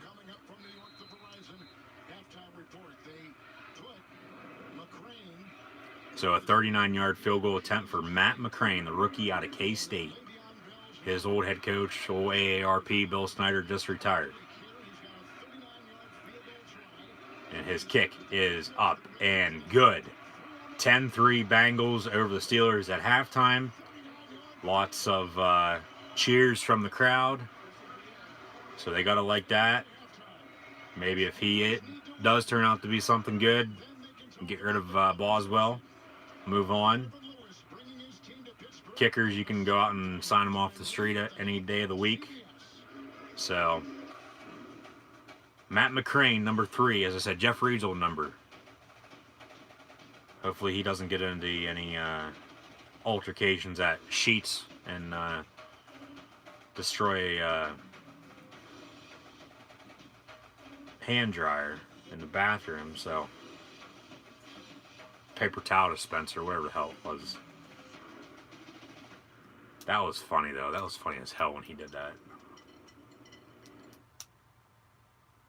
Questions or comments? Greatly appreciate you guys. Halftime. Turn on Philly and Washington. I assume it's a halftime there as well. And 10-0 at halftime. Eagles on top of the Skins. So 10-3. Bengals on top of the Steelers. Pittsburgh can still get back in this ball game, but they need Cleveland to win over the Baltimore Ravens. I'll check on scores here in a minute along with stats. Let me check on these comments that just came in here. Again, as I said there again, guys, questions and comments greatly appreciated. Be sure to like, follow, and subscribe to Good Around Ring and myself, Cool Hand Luke 96 on social media. Links are in the description below. Steelers can still make it if the Titans and Colts tie. Yes, they can, but I highly doubt that the Colts and Titans will tie here later tonight on Sunday Night Football. Obviously, that's what I'd be rooting for if Pittsburgh wins and Baltimore wins, because that's the only way Pittsburgh would be able to make the playoffs, with the Colts-Titans game being the final regular season game this year in the NFL. But there has been 2 ties already this year in the NFL. Those were Week 1, Pittsburgh and Cleveland. Week 2, Minnesota and Green Bay. So maybe to end the season the way that they began the season this year in the NFL, maybe end the season with a tie just like they started. So I would love that, obviously, if Pittsburgh wins and Baltimore wins, like I said, because that's the only way Pittsburgh will make the playoffs. But if Pittsburgh doesn't make the playoffs, they don't make the playoffs. It's their own damn fault. They went on that 3-game skid when they were 7-2-1 in first place in the AFC North, one of the best teams in the NFL. They lost 3 in a row, 7-5-1. They lost to the Broncos on the road, the Chargers at home on Sunday night, and then to the Raiders on the road out in Oakland. Tom, you know anything about this? You watching Channel 10 still? And then They defeated New England, like I said there, and then they lost to New Orleans last week, and now they're down 10-3 at halftime here to the Cincinnati Bengals. So it'll be their own damn fault if they don't make the playoffs. It is what it is, but you know, it is what it is. I'll say that looked like cartridges galore, not GameStop. But what the hell is wrong with people? They're going to be on the next episode of Live PD, doing some live reaction to that last night during halftime of the Alabama-Oklahoma game. And now we get to see the Rat, Joe Murgo, give his weather update. Looks like we're going to be getting some rain here within the next couple days. Yep, that's Monday afternoon tomorrow. And then tomorrow night for New Year's Eve. And then New Year's Day more than likely. Yeah, it rained basically all damn year long. You got that right, Rat. At least it'll be warm, not really cold.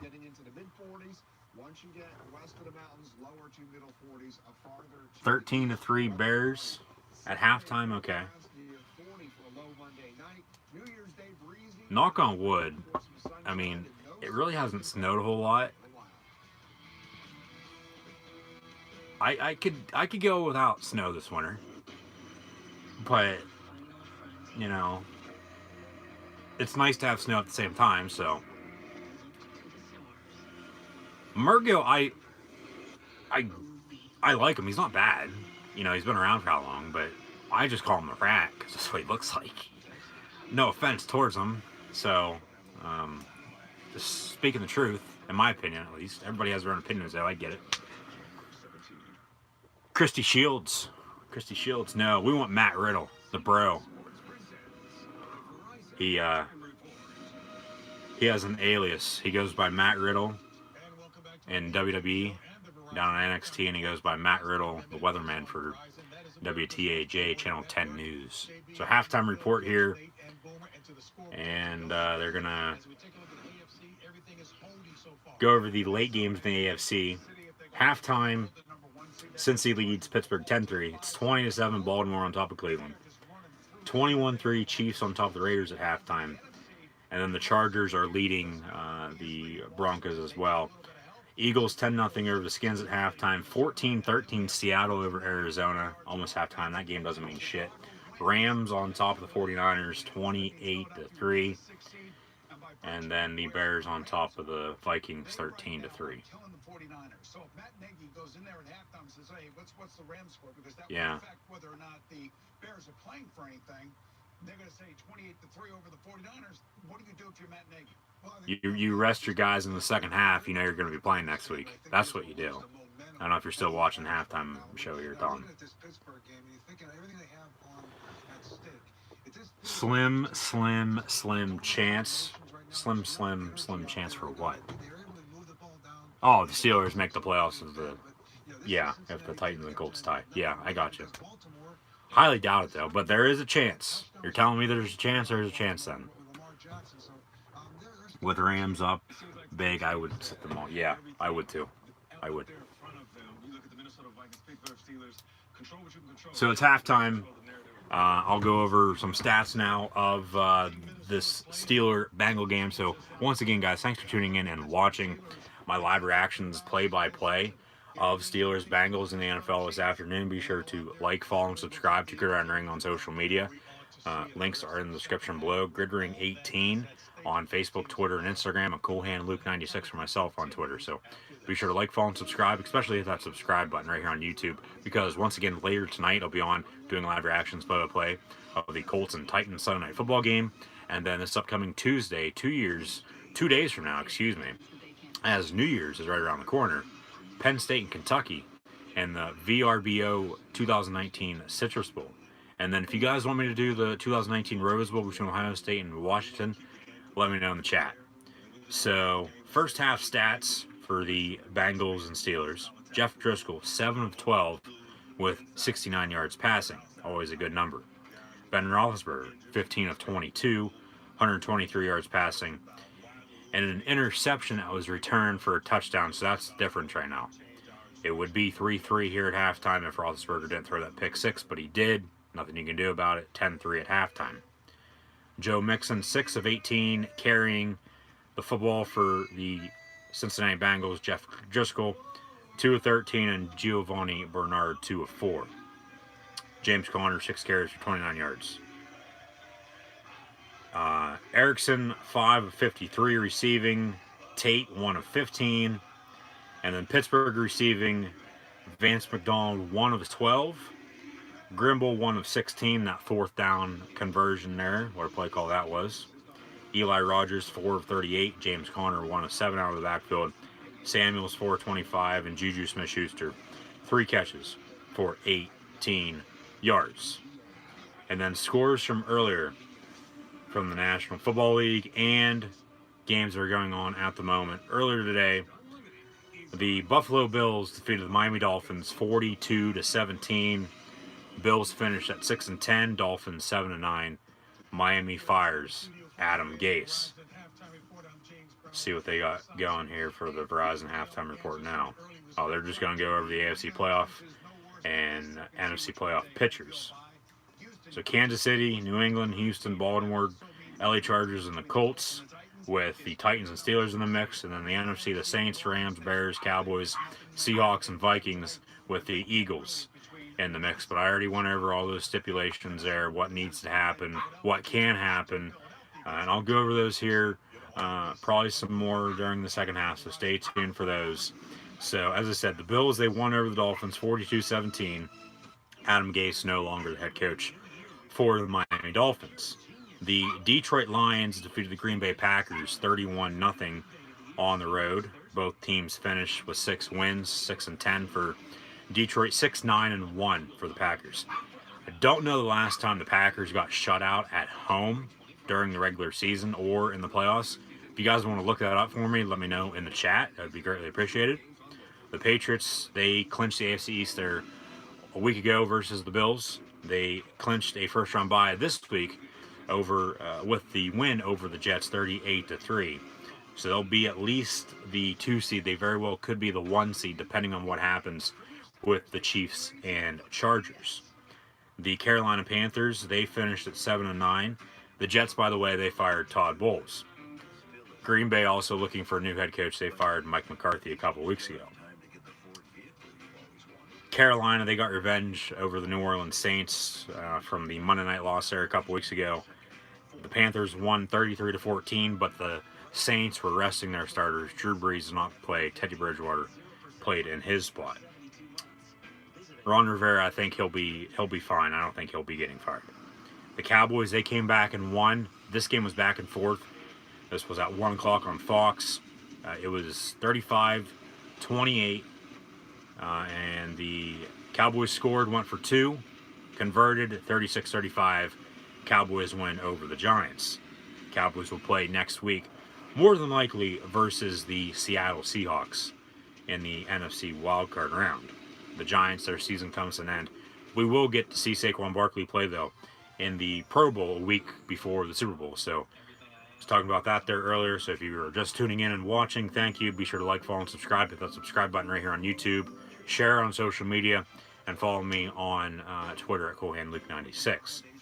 The Atlanta Falcons defeat the Tampa Bay Buccaneers 34-32. Tampa Bay then fired head coach Dirk Cutter. At least from the chat, this is what I know from the head coaches being fired, and I take your guys' word for it. So, some head coaches already being fired in the National Football League. The Texans, they won the AFC East after finishing last in the division last year. They won it the year before, but Deshaun Watson went out with an injury last year. They finished last. They won it this year with a win over the Jacksonville Jaguars 20-3 earlier today. Watson finished 25-35 with 234 yards passing. And then the games that are going on at the moment, as we come back from halftime, we have Kevin Harlan and former Raider quarterback Rich Gannon in the booth calling this game this afternoon for CBS. The Chargers are leading the Broncos 7-3 at halftime. Chiefs leading the Raiders 21-3 at halftime.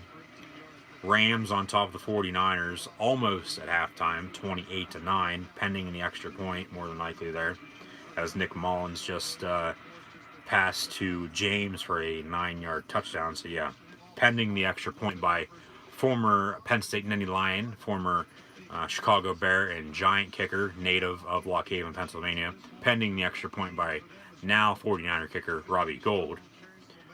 So the Rams are probably going to win that game, though, in the end anyway, and the 49ers will finish 4-12. Disappointing season for them, as Jimmy Garoppolo went down with an injury week 3 versus the Chiefs on the road. Also at halftime, the Bears are leading the Vikings 13-3. Bengals, as I said, 10-3 over the Steelers. Second half will be starting here momentarily, though. Seahawks on top of the Cardinals 14-13 at halftime. Eagles-Redskins just began the second half.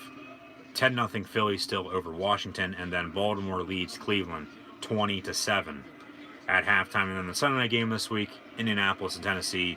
Winner will make the playoffs. Loser will be officially eliminated, as Pittsburgh kicks off to begin the second half, and Cincinnati returns it out to the 30-35 yard line there. Fumble on the play.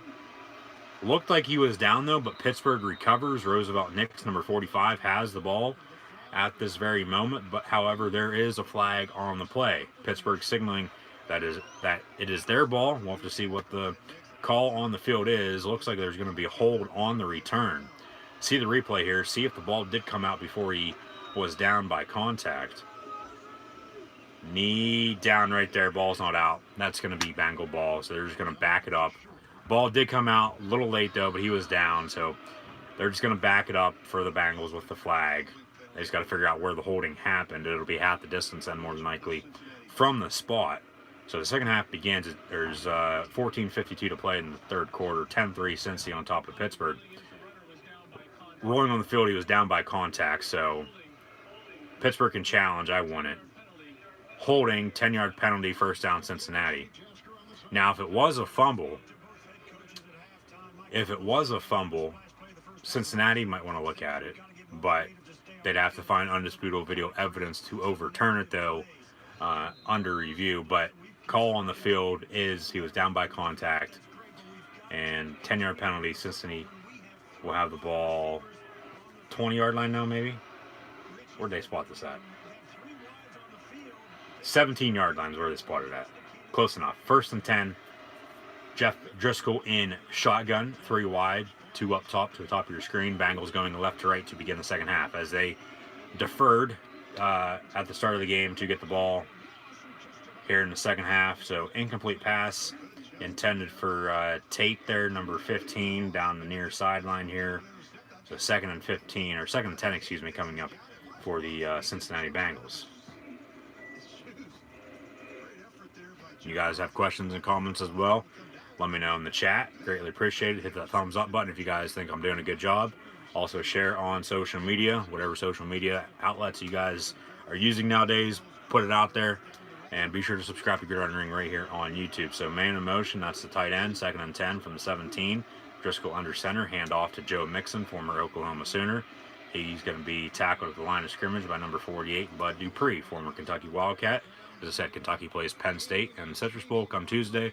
I'll be live doing live reactions, play-by-play of the Citrus Bowl this upcoming Tuesday. So be sure to tune in for that. Be sure to subscribe to Gridiron Ring right here on YouTube, though. So 3rd and 9, 10-3 Cincy on top of Pittsburgh. As we begin the second half, we see Jesus there in the crowd as well. Going to need some prayers for the Pittsburgh Steelers, for the Browns to come back and defeat the Ravens. Pittsburgh needs to win either way, and then if Baltimore wins and Pittsburgh wins, we need the Colts and Titans to tie later tonight on Sunday Night Football. I'll be on YouTube doing live reactions, play-by-play of that as well. Strip sack, TJ Watt. Cincinnati recovers it, though. And it'll be 4th and long. Cincinnati will punt regardless, so Pittsburgh will be getting the ball back. Questions and comments, greatly appreciate it. I see those coming through. I'll get to those here in a second. So 13:50 to go in the third, 4th down. Cincinnati will punt.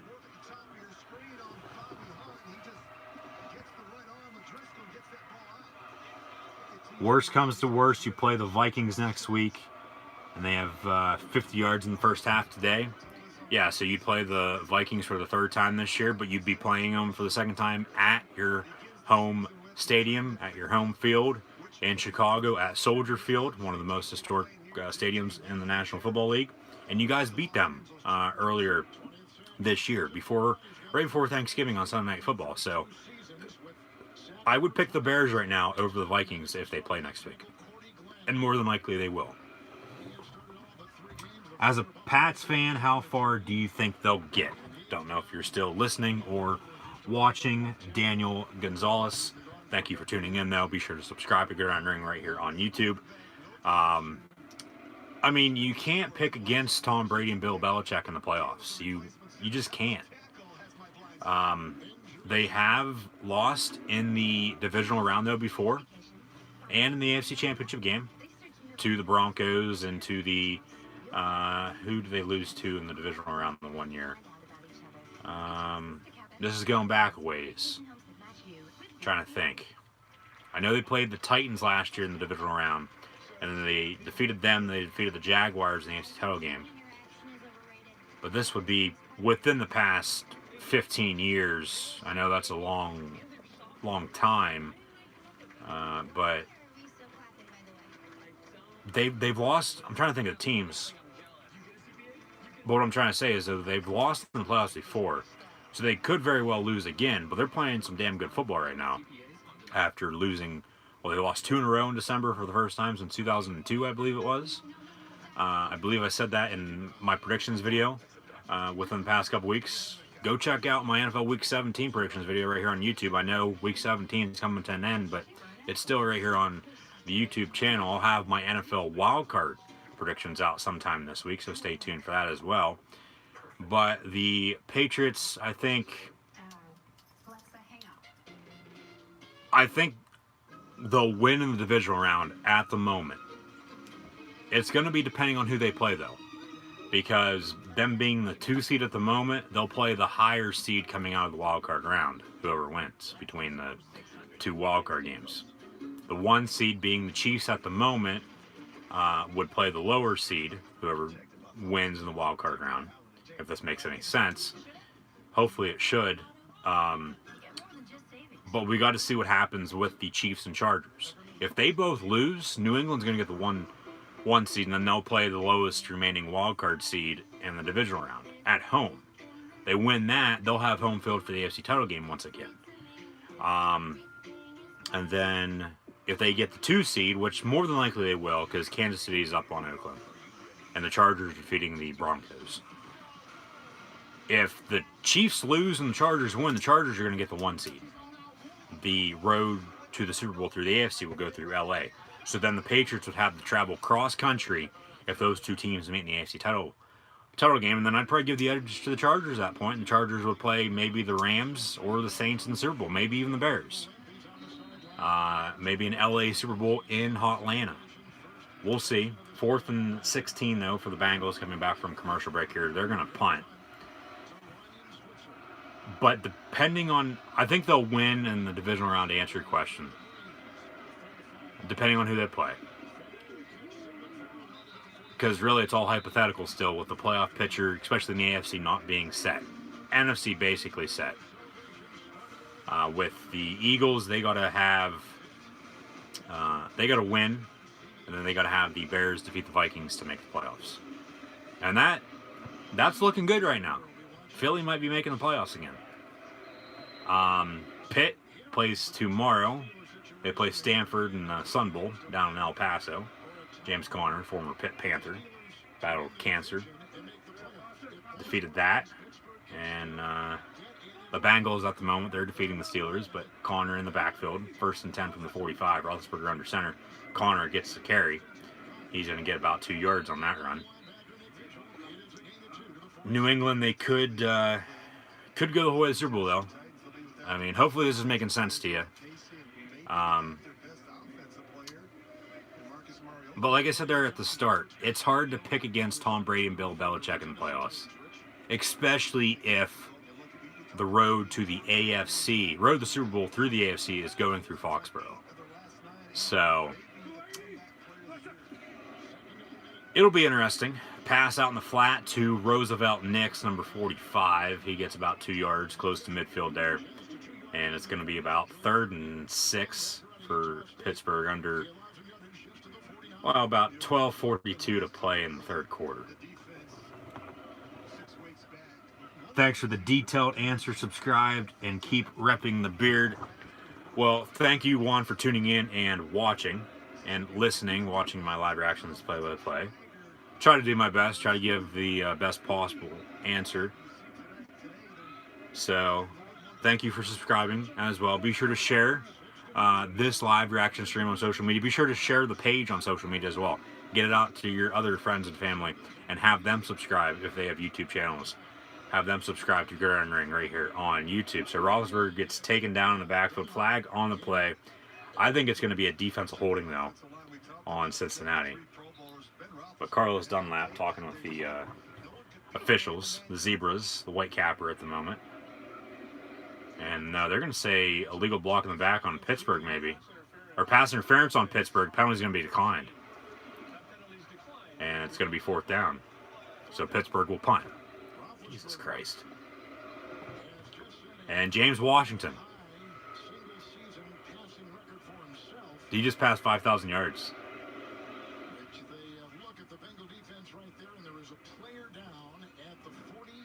Injured player. Injured Bengal. So they're going to take a break. Roethlisberger very well could have just passed 5,000 yards for the season. That's awesome. But James Washington, the culprit there on the pass interference. Just seen Ron Rivera coming back. That's great news for the Carolina Panthers down in Charlotte. Yeah, I didn't think they'd fire him. They're sort of like Pittsburgh. They started out strong. You guys remember, the Steelers hosted the Panthers beginning of November on Thursday night, and Pittsburgh absolutely destroyed them. It was, what, 52-14, I think? Something like that. But then after that, Pittsburgh then defeated the Jaguars the following Sunday, okay? But then after that, Pittsburgh went on that 3-game skid. They lost to Denver. They lost to the Chargers, and they lost to the Raiders. So they were 7-2 after a week after the Panther game, after defeating the Jaguars. But then they were 7-5-1. Now they're what? 7-1? Is that what it is? Is that what their record is? I'm a Steeler fan. I don't even know that because they've been sucking so bad. They're 8-6-1. Okay.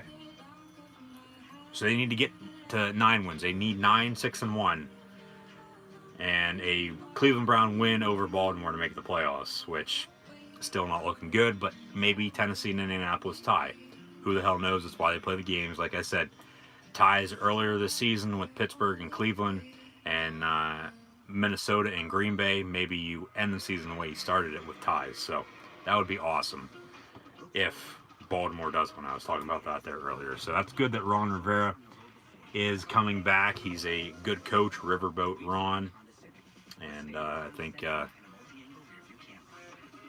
they'll do good next year because history with the Carolina Panthers, 1 year they're good, they make the playoffs. The next year they're down. They suck. They don't make the playoffs. Last year they were good. They won the NFC South. They made the playoffs, and they lost. They lost to the Saints, and then the Saints lost to the Vikings, Minneapolis Miracle game. You guys remember that. And then this year, Panthers don't make the playoffs. So history repeats itself. Believe me, it does. It's just a matter of when, you know.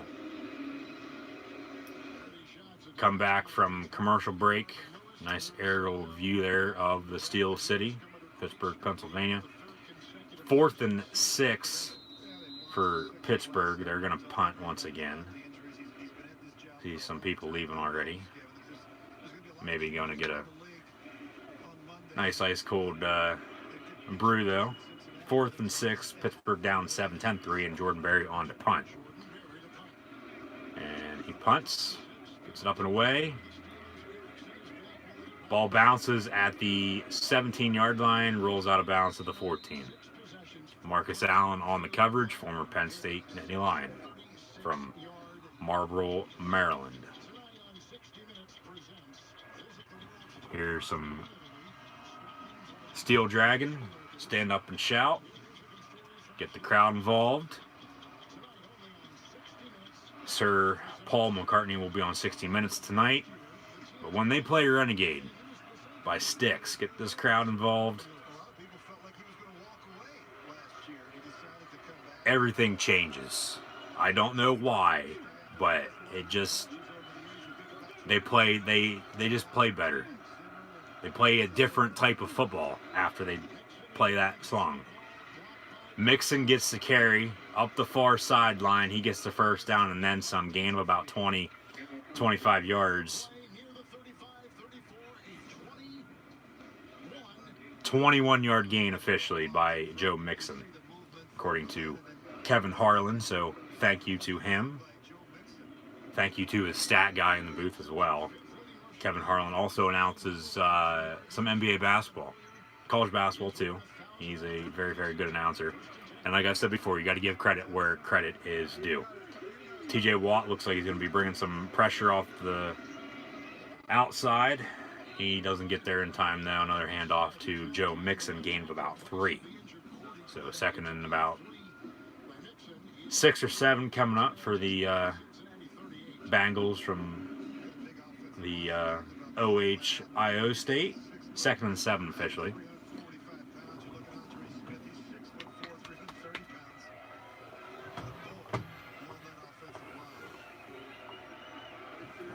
And from the 38-yard line, it is second and 7 for the Cincinnati Bengals. Pittsburgh jumped off sides there. That's why Bud Dupree got there and sacked him. That's a good call.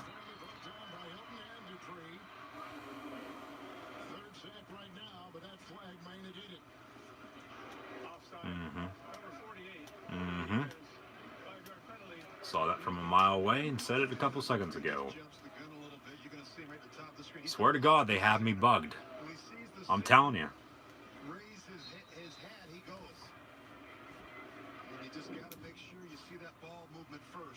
So instead of second and 7, it's second and 2 after the 5-yard offside penalty from Bud Dupree.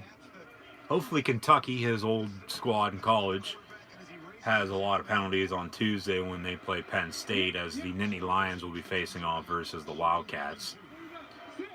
Battle of the cat breed, and Joe Hayden gonna push Erickson out of bounds along with Edmonds, the rookie linebacker safety out of Virginia Tech. Brother actually also got drafted this past year in first round by the Buffalo Bills. Connection there, just talking about with Mike Tomlin and Dan Quinn, with William & Mary. Sean McDermott, the Buffalo Bill head coach, is the third person I was looking for there earlier. Couldn't think of. He has connections with that as well, with Virginia Tech being in the state of Virginia and Blacksburg. So Pittsburgh, Mike Tomlin takes the one Edmonds boy, and then McDermott up in Buffalo takes the other one. So it's cool to have connections, cool to tell stories as Bud Dupree and Cameron Hayward sacked Jeff Driscoll. Going to be third and long for the Cincinnati Bengals as they pan back to the Pittsburgh Steelers fan dressed up as the Cleveland Brown Pope. And hopefully the Brownies can come back and defeat the Ravens. Or if not, and Pittsburgh still wins, the Titans and Colts tie later tonight.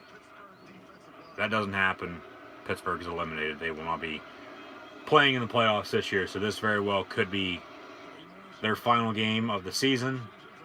Final quarter and a half here. 9:05 to play in the third. 3rd and 20 from the 25. Driscoll looking down the middle, deep down the middle, ends up dumping it off to his left, up top, the far side to Giovanni Bernard, and he gets stuffed at the line of scrimmage. So 4th and 20 for Cincinnati. Team's just been trading punts back and forth all day long. So the Chiefs score. They're up 28-3 on the Raiders. And then the Bengals, well, they're punting. The Browns, the other OHIO team, that's the second time I've done that today, They're only down 7 now to the Ravens, 20-13. So come on, Brownies, and come on, Steelers. 4th and 20. Almost blocked. Punter goes down. Roosevelt Nix did not touch him. That should not be a roughing or running into the punter. Switzer fields it, returns it. Almost fumbled, it looked like. But Pittsburgh will have the ball around midfield when we return. Questions and comments, guys. Greatly appreciated.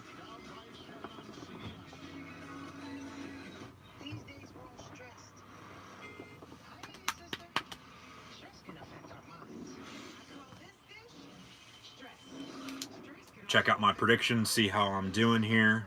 The Giants lost. I had them winning. The Saints lost. I had them winning. And then the rest of my predictions are these games that are going on at the moment. I have the Steelers over the Bengals, Browns over the Ravens, Eagles over the Redskins. Actually, we're going to turn that game on because that is currently on as well on Fox. I have the Bears over the Vikings, Raiders over the Chiefs, the Chargers over the Broncos, and the Colts over the Titans, because I think, at least I thought in my predictions this past week, there was going to be some shakeup. My final predictions for the AFC playoff picture was the Chargers getting the number 1 overall seed in the AFC. So I had Chargers, Patriots, Texans, Steelers, Chiefs, and Colts. And then the NFC, the Saints, Rams, Bears, Cowboys, Seahawks, and Eagles. So we'll see how everything closes out as the playoffs will begin, next week there with the wild card round. Got 2 games this upcoming Saturday, 2 games next Sunday. We'll have 2 divisional games the following Saturday, 2 divisional games the next day, that following Sunday. And then the next week, that Sunday, January 20th maybe, somewhere in there date-wise. That is when the 2 conference championship games will be. The AFC title game and the NFC title game, starting at 3 o'clock and 6:30. Don't know what time or what game will be at what time. I do know, however, though, that the AFC will be on CBS like it normally is, and the NFC title game will be on Fox like it normally is. The Pro Bowl on ESPN there a week later. We'll have all these all-star games in college football going on in the time being, too. And then a week later will be Super Bowl 53 from Atlanta, Georgia, February the 3rd, 2019, only on CBS. And then a week after that, the Alliance of American Football League begins, so we're not going to go without any football from the beginning of February till August, when the preseason begins for the NFL. But in the meantime, also during the summer, the Arena Football League is going on, along with the CFL, the Canadian Football League. So I watch those, and it looks like Nelson Aguilar scored a touchdown here. Actually, a review. He reached across. That's a touchdown. Ball did come out, but that's a touchdown. So 16-0 Philly on top of Washington. I could very well root for the Eagles as well in the playoffs on the NFC side if they make the playoffs here. If they win and Chicago wins, they would make the playoffs with Minnesota losing. Minnesota would be out. I might have to root for Philly being a Pennsylvania team. Or being a Pennsylvania guy, rooting for the other Pennsylvania team. The Steelers don't get in. But like I said there, last week and then yesterday, once again in the NFL playoffs for the AFC, I think I would root for the Chargers and Texans. And then the NFC, I would root for the Saints and Bears. But then the Eagles make it. I'd root for the Eagles too, especially being, defending Super Bowl champions. So 17-0 now, Philly on top of Washington. Wouldn't be surprised, actually, if Jay Gruden gets fired from Washington. So we're back here to the action at Heinz Field between the Steelers and Bengals. 3rd and 7 for the Pittsburgh offense from midfield. Eli Rogers in motion. Steelers going right to left. Pass complete to Eli Rogers. Gain of 2, but going to be short of the first down marker. 4th and 5. Pittsburgh will punt once again. And you can hear the boos coming in from the crowd. Good God. Tomlin really just begging to get fired if they're calling these type of plays here.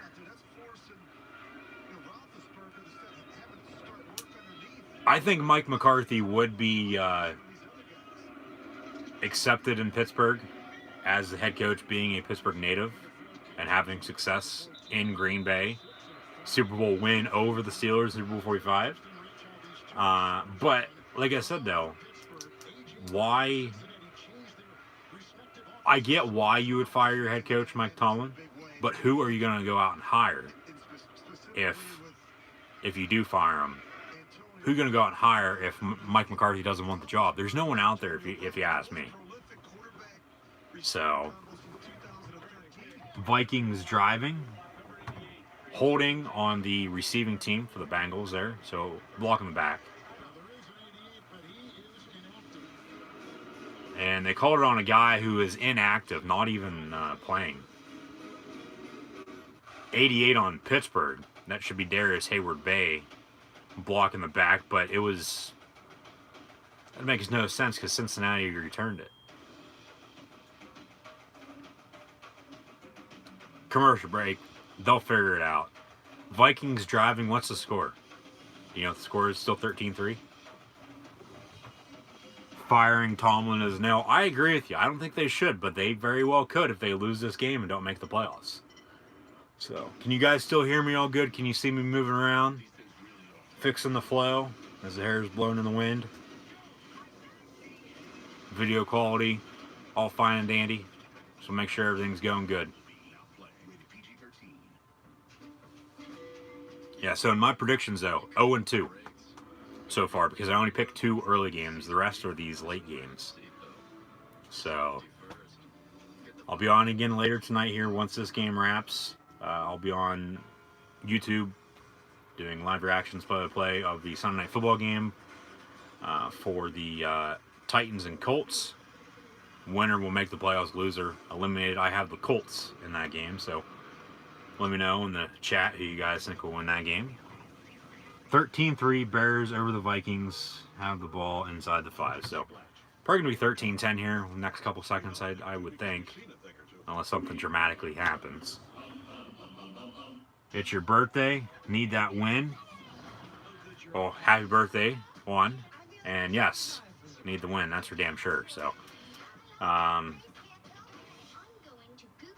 been a good weekend for football. Been a good past couple weeks with football, with the bowl season beginning there a couple weeks ago. The NFL having a couple games on Saturdays for the past 2 weeks, not yesterday. And then the past 2 weeks in the NFL, Christmas being this past week. Hopefully everybody had a Merry Christmas. New Year's right around the corner. Hopefully everybody has a safe and happy New Year. And then, you know, the games yesterday, or the games the past couple days in college football, and then yesterday, the 2 college football playoff semifinal games, and the games today in the NFL. Been exciting. I know the 1 o'clock game somewhat boring there, like somebody said there earlier, but these games this afternoon, the 4:25 games, have been very interesting. Correction on the play. It was a block in the back on Pittsburgh on number 88. That's Darius Hayward-Bay, former first-round pick out of Maryland to the Oakland Raiders, also played in Indianapolis with the Colts. That's a good call. Clearly a block in the back. Okay. So 1st and 10 for the Cincinnati Bengals at the 24-yard line. They're going left to right. Pass over the middle from Jeff Driscoll. Almost intercepted. Incomplete. Foles is doing so well. What do I think the Eagles should do? I said this last week with him. This was when they were playing the Texans. He had, over 400 yards passing and 3 touchdowns. Did the Vikings just score? Foles will be gone next year. Well, with what's happening in Miami now, Adam Gase no longer head coach. Tannehill more than likely going to be gone. We'll get John's intake on that here later tonight. He'll be tuning in for Sunday Night Football, I heard. So LJ Fort on the tackle. He's actually in Pittsburgh at the moment. He actually went down to the Steel City last night. Was there for the SmackDown Live tapings in the WWE. I had spoilers of those. in the Alabama-Clemson, or the Alabama-Oklahoma live stream last night. Alabama will play Clemson next week in the national title game. 3rd and 10 from the 24-yard line for the Cincinnati Bengals. And whistle, flag on the play. SmackDown January 1st. Those are the spoilers. SmackDown will air this Tuesday. But he's, shouldn't even probably be saying this, to be honest with you. He's going down to Florida. He's going to the game on Tuesday. So he's flying out of Pittsburgh, so that's why he's in Pittsburgh. So he'll be tuning in here later on tonight, he said. So we'll get his opinions on the Dolphins firing Gase, what they should do with Tannehill. Like I said, he'll probably be gone. Maybe Foles goes to Miami. I think you could build off of Foles in Miami. I really do. Maybe Joe Flacco though too. He probably won't be in Baltimore next year with the way Lamar Jackson's playing. Maybe they draft somebody. I would get one of those two guys, give them a boatload of money, and draft somebody as well. And then you build from that, get some playmakers around them, and hope to win some football games for the first time in forever. But what I think the Eagles should do with Foles, if Carson Wentz is still going to get hurt, or he's going to keep getting hurt, I should say, and Foles is going to continue to play the way he's playing now, and Cincinnati punts once again, Pittsburgh fields at the 23, and Switzer stumbles a little bit, running here to the near side, and gets tackled to the 26-yard line. If Foles continues to play the way he's playing and Wentz keeps getting hurt and can't stay healthy, I'd get rid of Wentz while you can. I know he was the number 2 overall pick back in 2016 out of North Dakota State by the Eagles. Foles, Michigan State product, went to Arizona. Andy Reid, quarterback, drafted to Philly when Andy Reid was still there, when Doug Peterson was the offensive coordinator. And then he goes to L.A. when Jeff Fisher was out there. And then he goes to Kansas City after getting cut by the Rams after they brought in Jared Goff. And then he gets brought back to Philly to back up Wentz. And then Wentz gets hurt, and Big Dick Nick, as they like to call him, led the Eagles to the Super Bowl last year. So he is a Super Bowl champion. Not as a backup, as a starter. And he played pretty damn well down the stretch last year. And he's been playing pretty damn well here as of late as well, with Wentz being out again. So I would move on from Wentz while I can. Get something for him. Roethlisberger passed down the far sideline, complete to James Washington inside the 30-yard line of the 28. Huge play for the Pittsburgh Steelers offense. Biggest play of the game.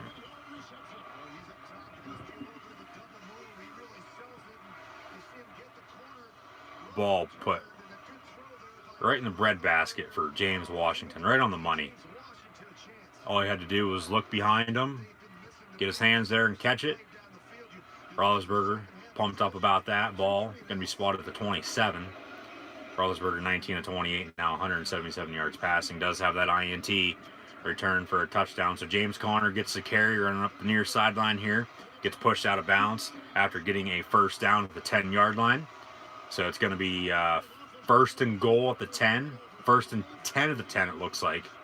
And Roethlisberger just became the 7th quarterback in NFL history to throw for 5,000 yards in a season. Marino, Breeze, Stafford, Brady, Manning, Peyton, and Patrick Mahomes are the others.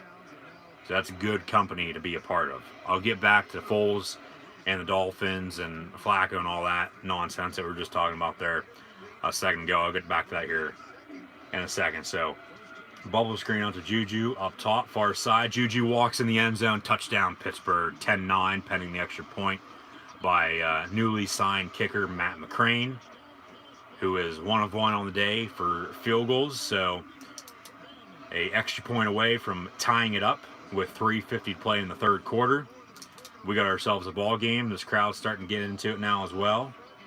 And it ain't looking good for the Cincinnati Bengals. We just need the Cleveland Browns to come back and defeat the Baltimore Ravens. Anybody know the score of that game? Let me know in the chat.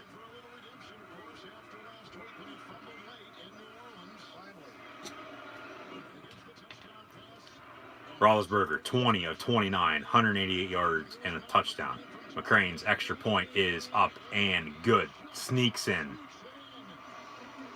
So 10-10 ball game, 3:50 to play in the third. Both teams still have all 3 timeouts remaining as well. When you think about it, they're number 4 in scoring offense. They're averaging almost 28 points a game. And they were almost shut out in the first half. But with Nick Foles, Philly's probably going to move on from him because obviously they believe in Carson Wentz. You know, because Wentz still is a good quarterback. He just can't stay healthy all the time. And that's why I said I would 23-14 Baltimore on top of Cleveland. Okay, I see that. 7:02 to play in the third. So this game looks like it's going to be getting over before the Raven-Brown game. So they'll probably tune into that. Bonus coverage maybe for CBS, hopefully. You guys are obviously spying in on me. That's what I would do. I'd put bonus coverage on if this game, or if the other game gets over first, obviously. Whatever you have to do. But Philly's probably going to move on from Nick Foles. I'll stick with Carson Wentz. Here's Zombie Nation playing in the background.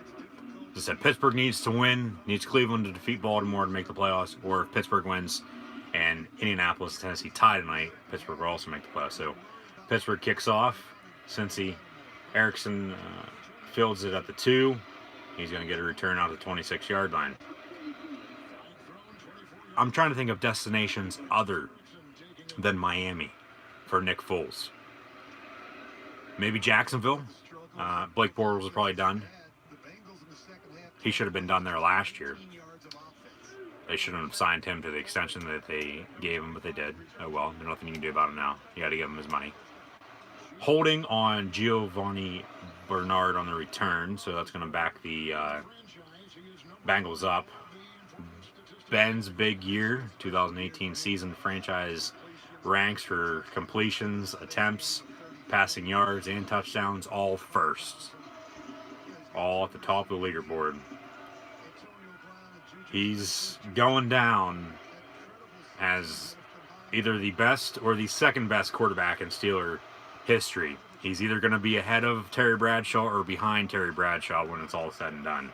For the time being, unless they get somebody else in there in the near future and he plays well for 15, 20 years, whatever the case may be, and bypasses them. But Roethlisberger's always been my favorite player. 13-10 Bears on top of the Vikings. I see that score. I see the questions, the comments coming in, guys. I just haven't read them.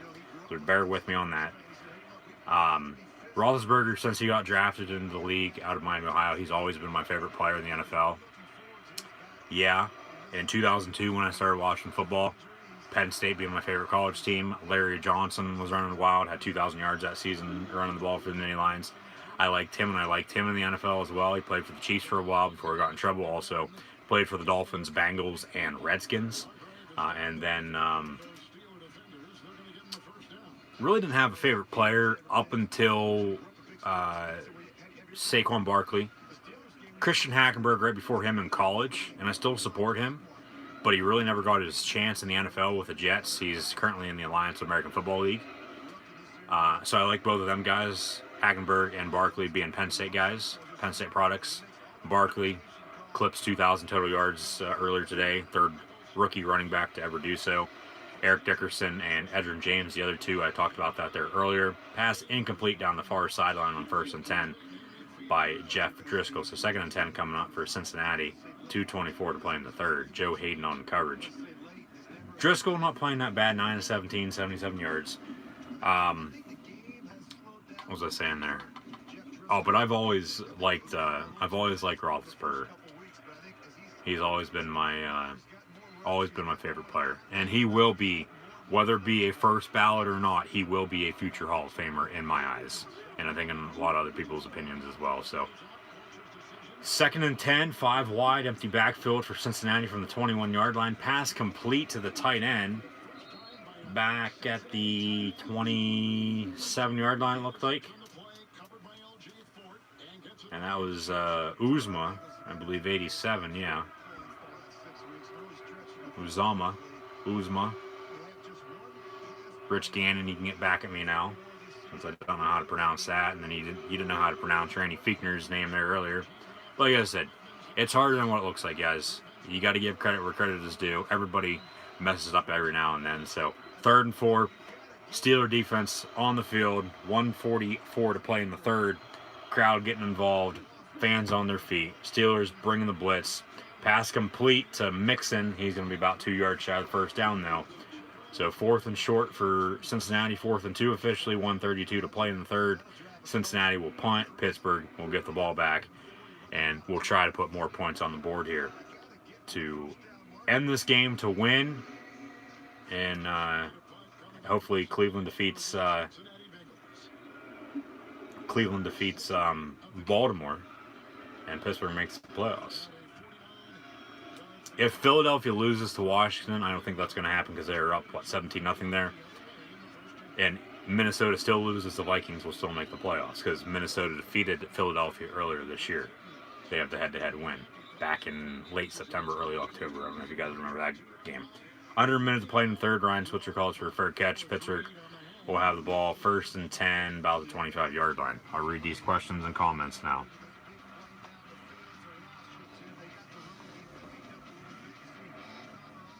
You're a huge Andrew Luck fan. Hope the Colts win. I've always liked the Colts. I've always liked Peyton Manning, so you got to root for the Colts every now and then. I've been on their bandwagon all season. They started out slow, but they what were they? 3-6, I think, at one point. I had said, I don't know how many times, countless times, they are better than what their record is. They should have been in the playoffs by now, been at least one of the wildcard teams. But they're still in it here in the end. Connor gets the run. A little bit of a scuffle here on the Steeler bench, Steeler sideline. So about a yard shy maybe of the first down. Good run there by Connor. David Castro pulled from right guard and got out there and blocked. 2nd and 2 officially. 2nd and 2. Yeah, the Rams 38-17 on top of the 49ers. Yeah, if Chicago hasn't benched their players yet, I probably would. But then the Eagles would get pissed at Chicago. So if you're the Bears, who do you want to play next week? You want to play the Vikings again? Or are you going to play the Eagles? That's a tough one. Probably going to be the final play of the third quarter. Matter of fact, it will be. So the Steelers will have a 1st and 10 to begin the final quarter of play. Tie ball game, 10-10. They need to win. They need the Browns to defeat the Ravens in order to make the playoffs. Or if the Ravens still win, they need the Colts and Titans to tie later tonight. Going to be a fun, exciting final quarter. Hopefully not the final quarter of the season for the Pittsburgh Steelers, but we'll find out and see.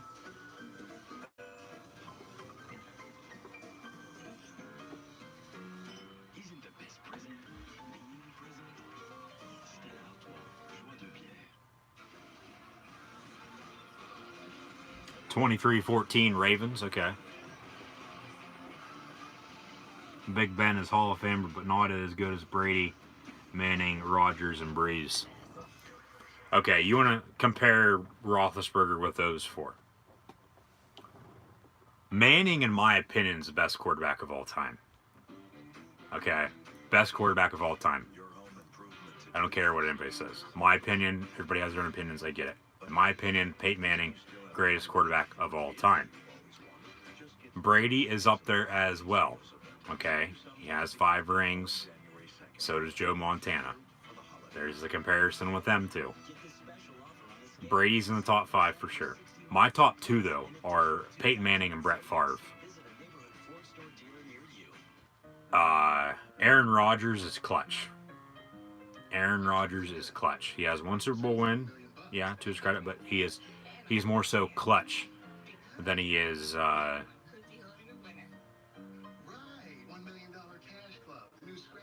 great quarterback, I should say.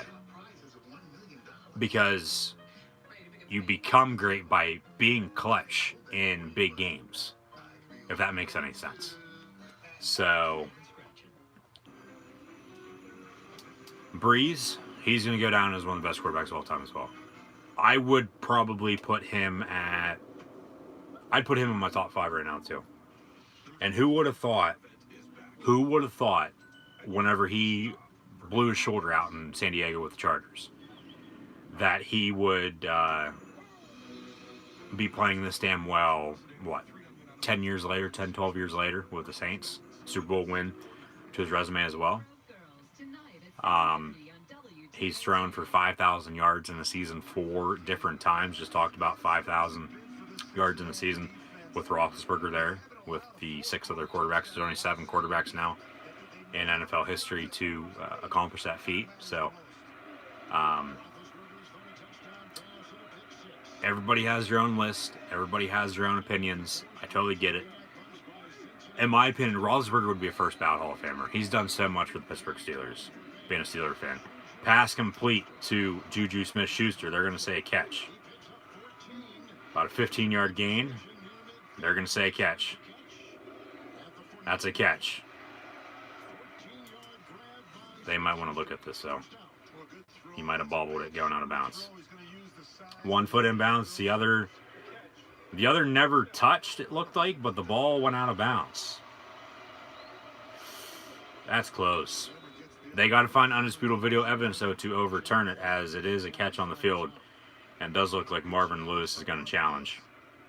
That's a good challenge. They might actually win this. I don't know where John's at the moment.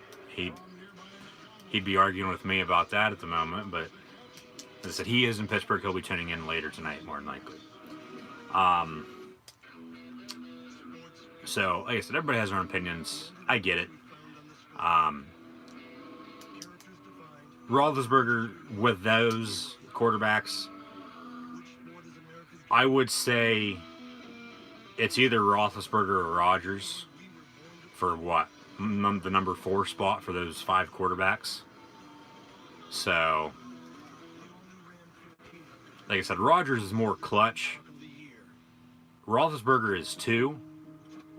But Roethlisberger's been playing just a tad bit longer, so that, for me, pushes him over the edge just a little bit. But, I mean, okay. I said Peyton Manning's the greatest quarterback of all time, in my opinion. Brett Favre, too. I really don't know who is 3 through 5, 3 through 10, because there's still quarterbacks to go back and look at from the past, and there's still quarterbacks that are playing today that still have a lot of football left ahead of them, and there's still quarterbacks that aren't even going to be playing in the NFL for years to come. That very well, 50 years from now, could be the best quarterback of all time. But who do you guys think is